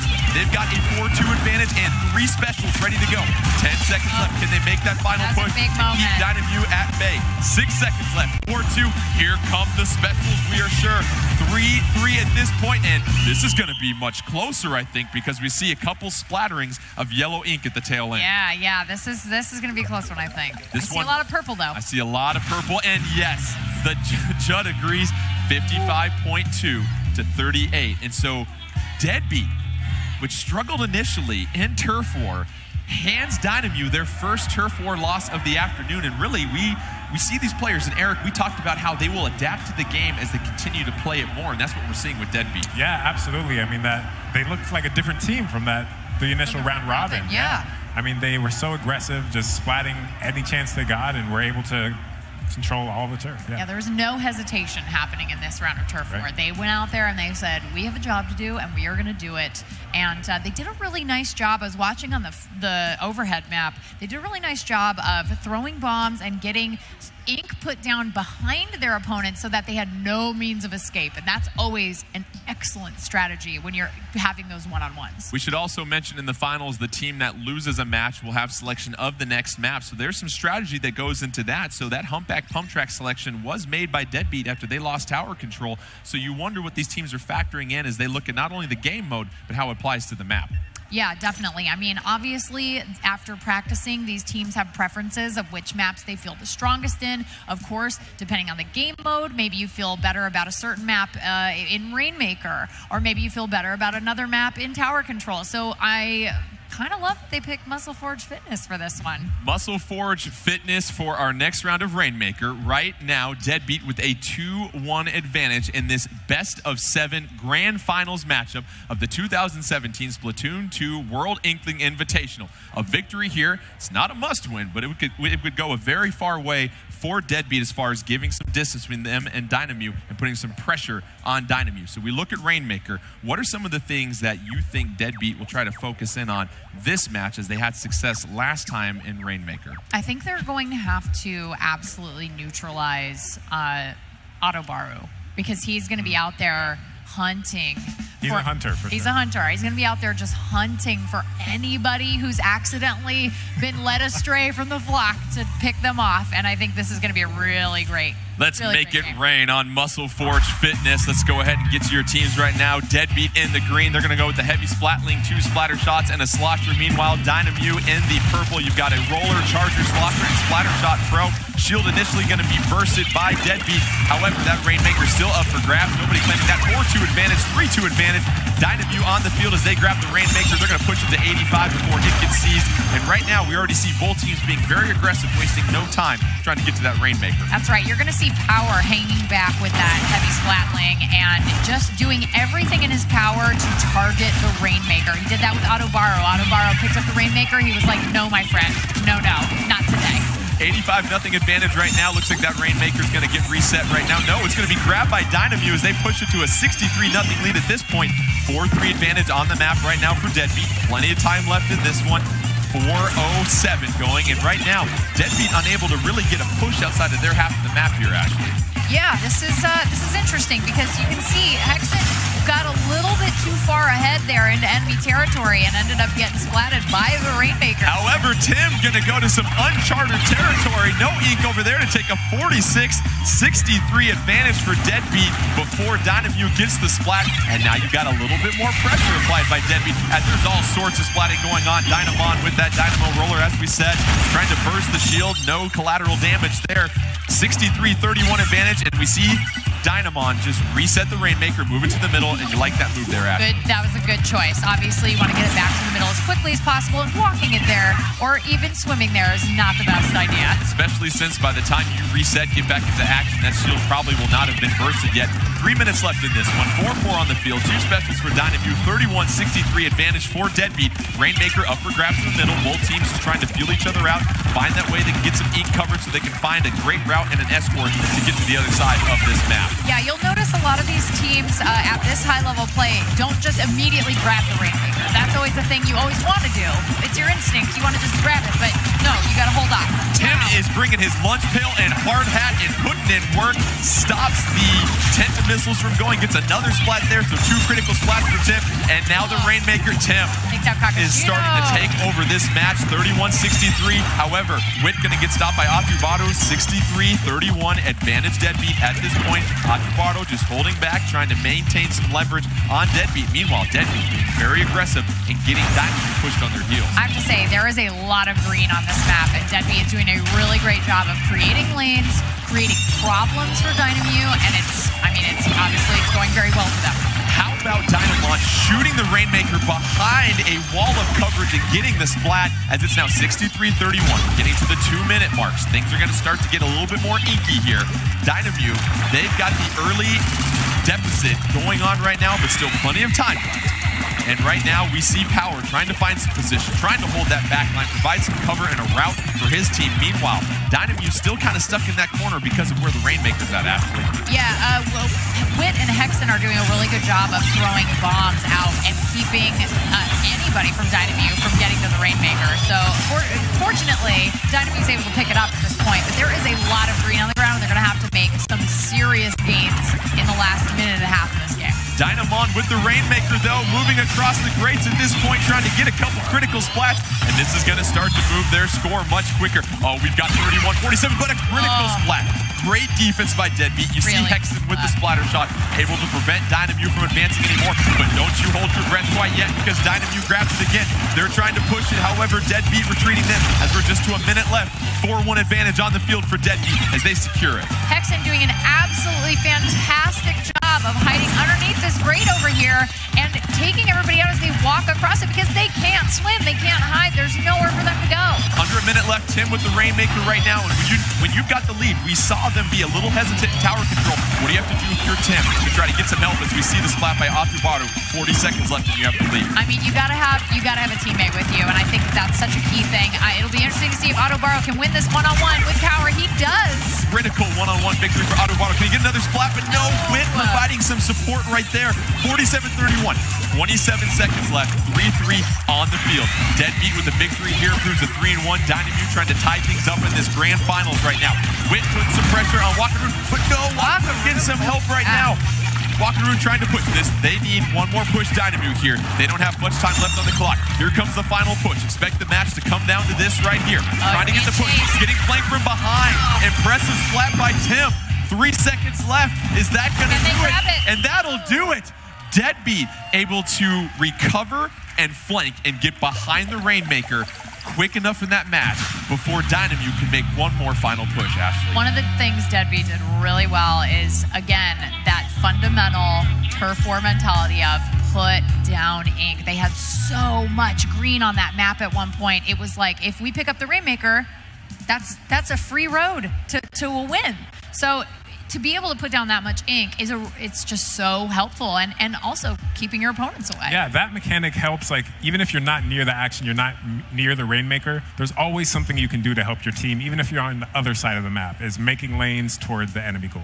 We talk about the teamwork that's required, but sometimes individual efforts can turn the tide of any match, and Tim in this previous match went on a rampage for a short little while that really helped turn things. At this point, it's 63-31. Deadbeat was trying to get a little bit more momentum, but Tim with the splat on Atubaro, going to avoid the ink coming from Dynamon. Great bombs. Another splat by Deadbeat on Dynamon, and then going to drop down and get the splat on Kakashino. That's going to give another advantage, and then 7 seconds left. You see Wakaruun gets splatted from behind by Tim, and Tim not only playing some great offense, but great defense also, Ashley. Yeah, and I mean, if you're on defense, the best thing for you to do is to have spatial awareness. And I think that is such a key component, especially in these sort of other modes where obviously the main objective is not turf war, where you're going around and you're saying, okay, like, I need to know where the Rainmaker is. I need to know where my opponents are. I need to know where my teammates are so I can go help them. There's so much spatial awareness involved, and you can see both of these teams doing a really good job of it, but I think Deadbeat a little bit better last round. 3-1 advantage for Deadbeat in these grand finals. They win one more match. They are the winners of the 2017 Splatoon 2 World Inkling Invitational. However, Dynamo has a few things to say about that. Dynamo, it's tower control. For our Game 5, they select Moray Towers. They were victorious on it previously. However, we saw in that previous match, Deadbeat essentially had that Game 1 until late in this one. Very late. What does Deadbeat learn from their loss last time? As we've said before, we've heard from Penguin that he loves to learn from watching his own mistakes. What do they do differently in this match? I mean, I think that they have to really make an effort to have, I think Power's going to have to really push on making sure that he is using that heavy, if he's using that heavy splatling, I think that he's going to have to really do a great job of coverage. Game 5 of the grand finals. Tower control, Moray Towers. Deadbeat in the blue. One more victory, and they will be your champions. Meanwhile, Dynamo inking for their lives. Dynamo going with the Blaster, Slosher, Charger, Roller. Meanwhile, Deadbeat going with the heavy splatling, 2 splatter shots, and a Blaster as Kakashino early on. Dynamo in the yellow, as we mentioned. Deadbeat in the blue. Kakashino going to ride that tower. Early advantage right now, 90 to 100. Hopping off the tower. Going to lose the one-on-one to Tim, though, as Tim gets the impressive splat. The tower's going to go ahead and reset. And as we mentioned, it's a little bit easier to get up the towers and more mobility in Moray Towers. Yeah, this is a huge thing for anybody who's ever been splatted in Moray Towers by a Charger. That's going to be a really handy change in Splatoon 2. Tim once again helping out his team, hopping on the tower as Deadbeat takes the lead as they approach the very first checkpoint. Here comes the splashdown, going to try and clear out some traffic, but no. Kakashino going to get that splat with the Slosher. Meanwhile, Stingray putting some pressure, but Hexen trying to get into Dynamo territory, feels some flank pressure behind them, going to get the splat on Dynamon, and that is huge as Deadbeat going to ride this to the first checkpoint. They've got a 4-3 advantage. They've got to lock it down here at this point. Going to feel some pressure. They get the critical splat on Atubaro. That was a huge splat. And Deadbeat doing a fine job of holding off the pushes from Dynamo as they advance the tower. Absolutely. They'll easily pass this checkpoint. They were able to take out a lot of Dynamo, and now you can see they're coming down one by one. Never a good idea. One more checkpoint stands between Deadbeat and victory. 3-1 in the best of 7. One more victory would do it. However, a double splat by the splat bomb as Kakashino doing in some work right there. That's going to be some great defense. However, Deadbeat with a huge 90-6 lead. They can do it. They're just flirting with victory right now, but you've got a pair of Dynamo on the tower. Dynamon says, I'm not ready to end this Splatoon World Inkling Invitational yet. I got some more things to say here. 90-6. You see the 4-2 advantage on the field for Deadbeat right now. Yeah, I mean, you can see, oh man, Tim is working he's working overtime right now, trying to take out everybody. Takes out Dynamon. That was a huge, huge splat. Deadbeat hopping back on the tower again. They see how close victory could be to them. Meanwhile, Dynamute, they are still fighting for survival in this tournament. We see the Toxic Mist. That'll slow down some of the momentum for Deadbeat. We see a super jump going to be on the tower right now. Probably going to get keyed in there. Tim able to safely land at this point. Meanwhile, Atsubaro being contained by 2 members of Deadbeat at the top. Tim going to retreat right here.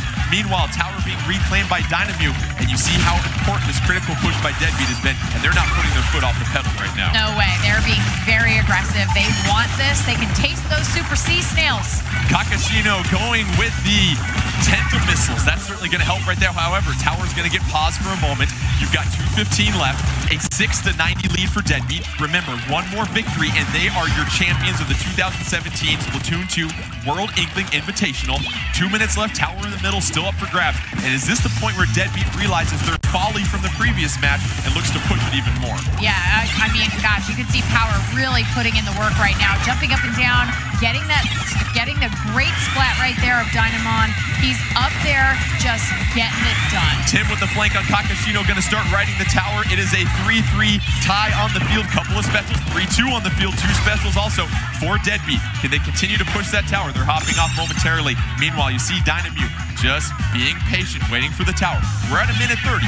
Still enough time, but you're going to start limiting the amount of pushes you have. If you're Deadbeat, you got to stay aggressive. Yeah, I mean, we saw what happened before. I mean, they have 6.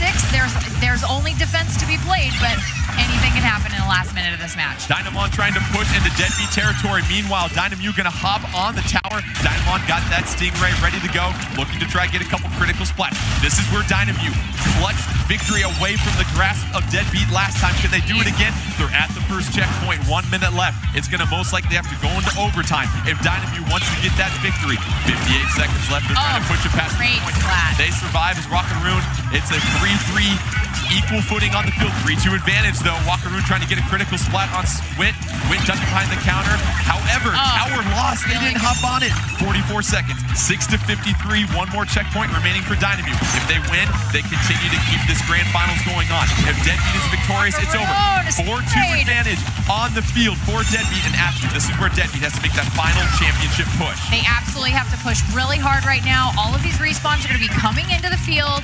Kakashino is a force to be reckoned with a slosher. You do not want to be in his face. This could be the final 18 seconds of our tournament. 6-41 lead for Deadbeat. You see Deadbeat pushing deep into Dynamute territory. However, that splashdown will be negated. 10 seconds left. Can Dynamute get on the tower to force overtime? Wit's on the tower. 5 more seconds from the Splatoon Sterling Squid. If Deadbeat can hold it, Dynamute's gonna hop on top. We're into overtime. It just needs one more Deadbeat to hop on top. Meanwhile, Dynamute, they can still claim victory and push us into another mode. And they're looking strong. They have 1 more checkpoint to get to. Deadbeat. Everybody's jumping onto this tower right now. Everyone's jumping on the tower, as you said. Wit trying to get a couple splats. It's got us in this checkpoint. Triple splat! Sound the air horn!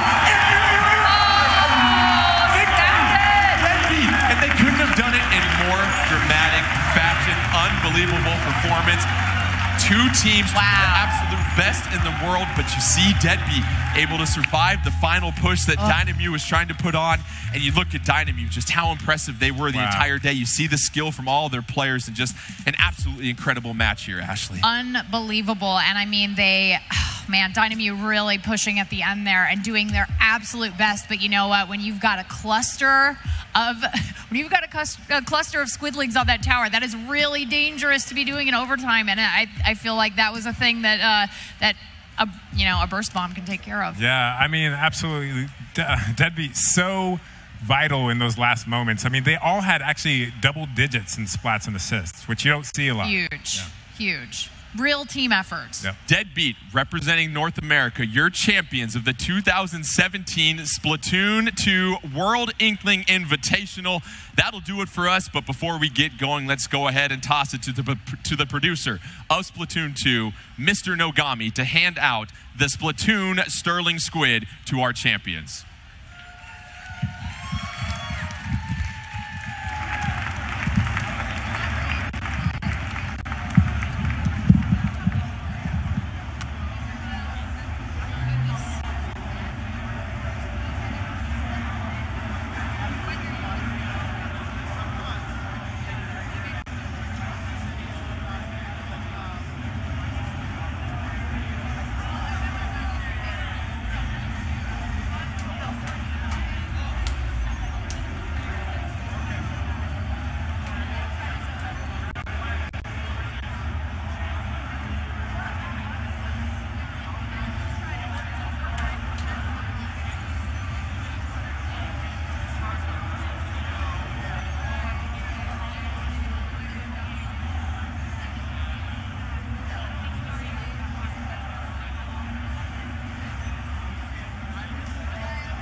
では優勝したデッドビートの皆さん、本当におめでとうございます。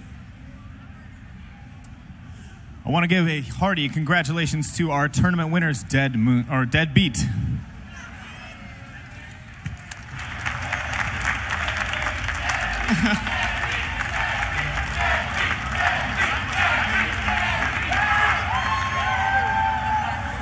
そして、ダイナメウの皆さん、それから、ライジングムーンの皆さん、そしてブルーリングとオクトリングの皆さん、本当に素晴らしい戦いぶりでした。 And also, let's hear congratulations for the other teams, Dynamute, Blue Ring Octolings, and Rising Moon. 」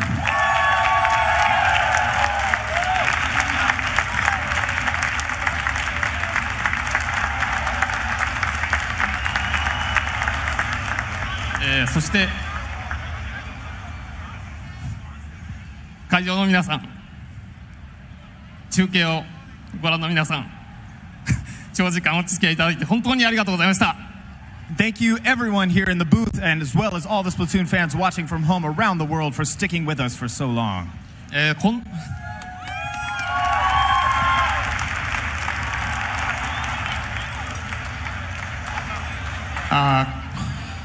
本当にこんなに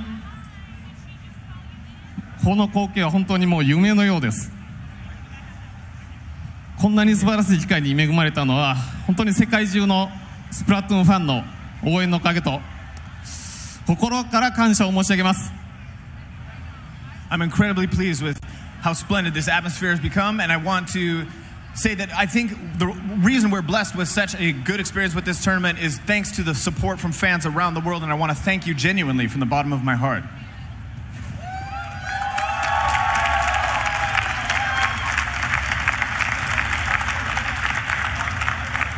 スプラトゥーン2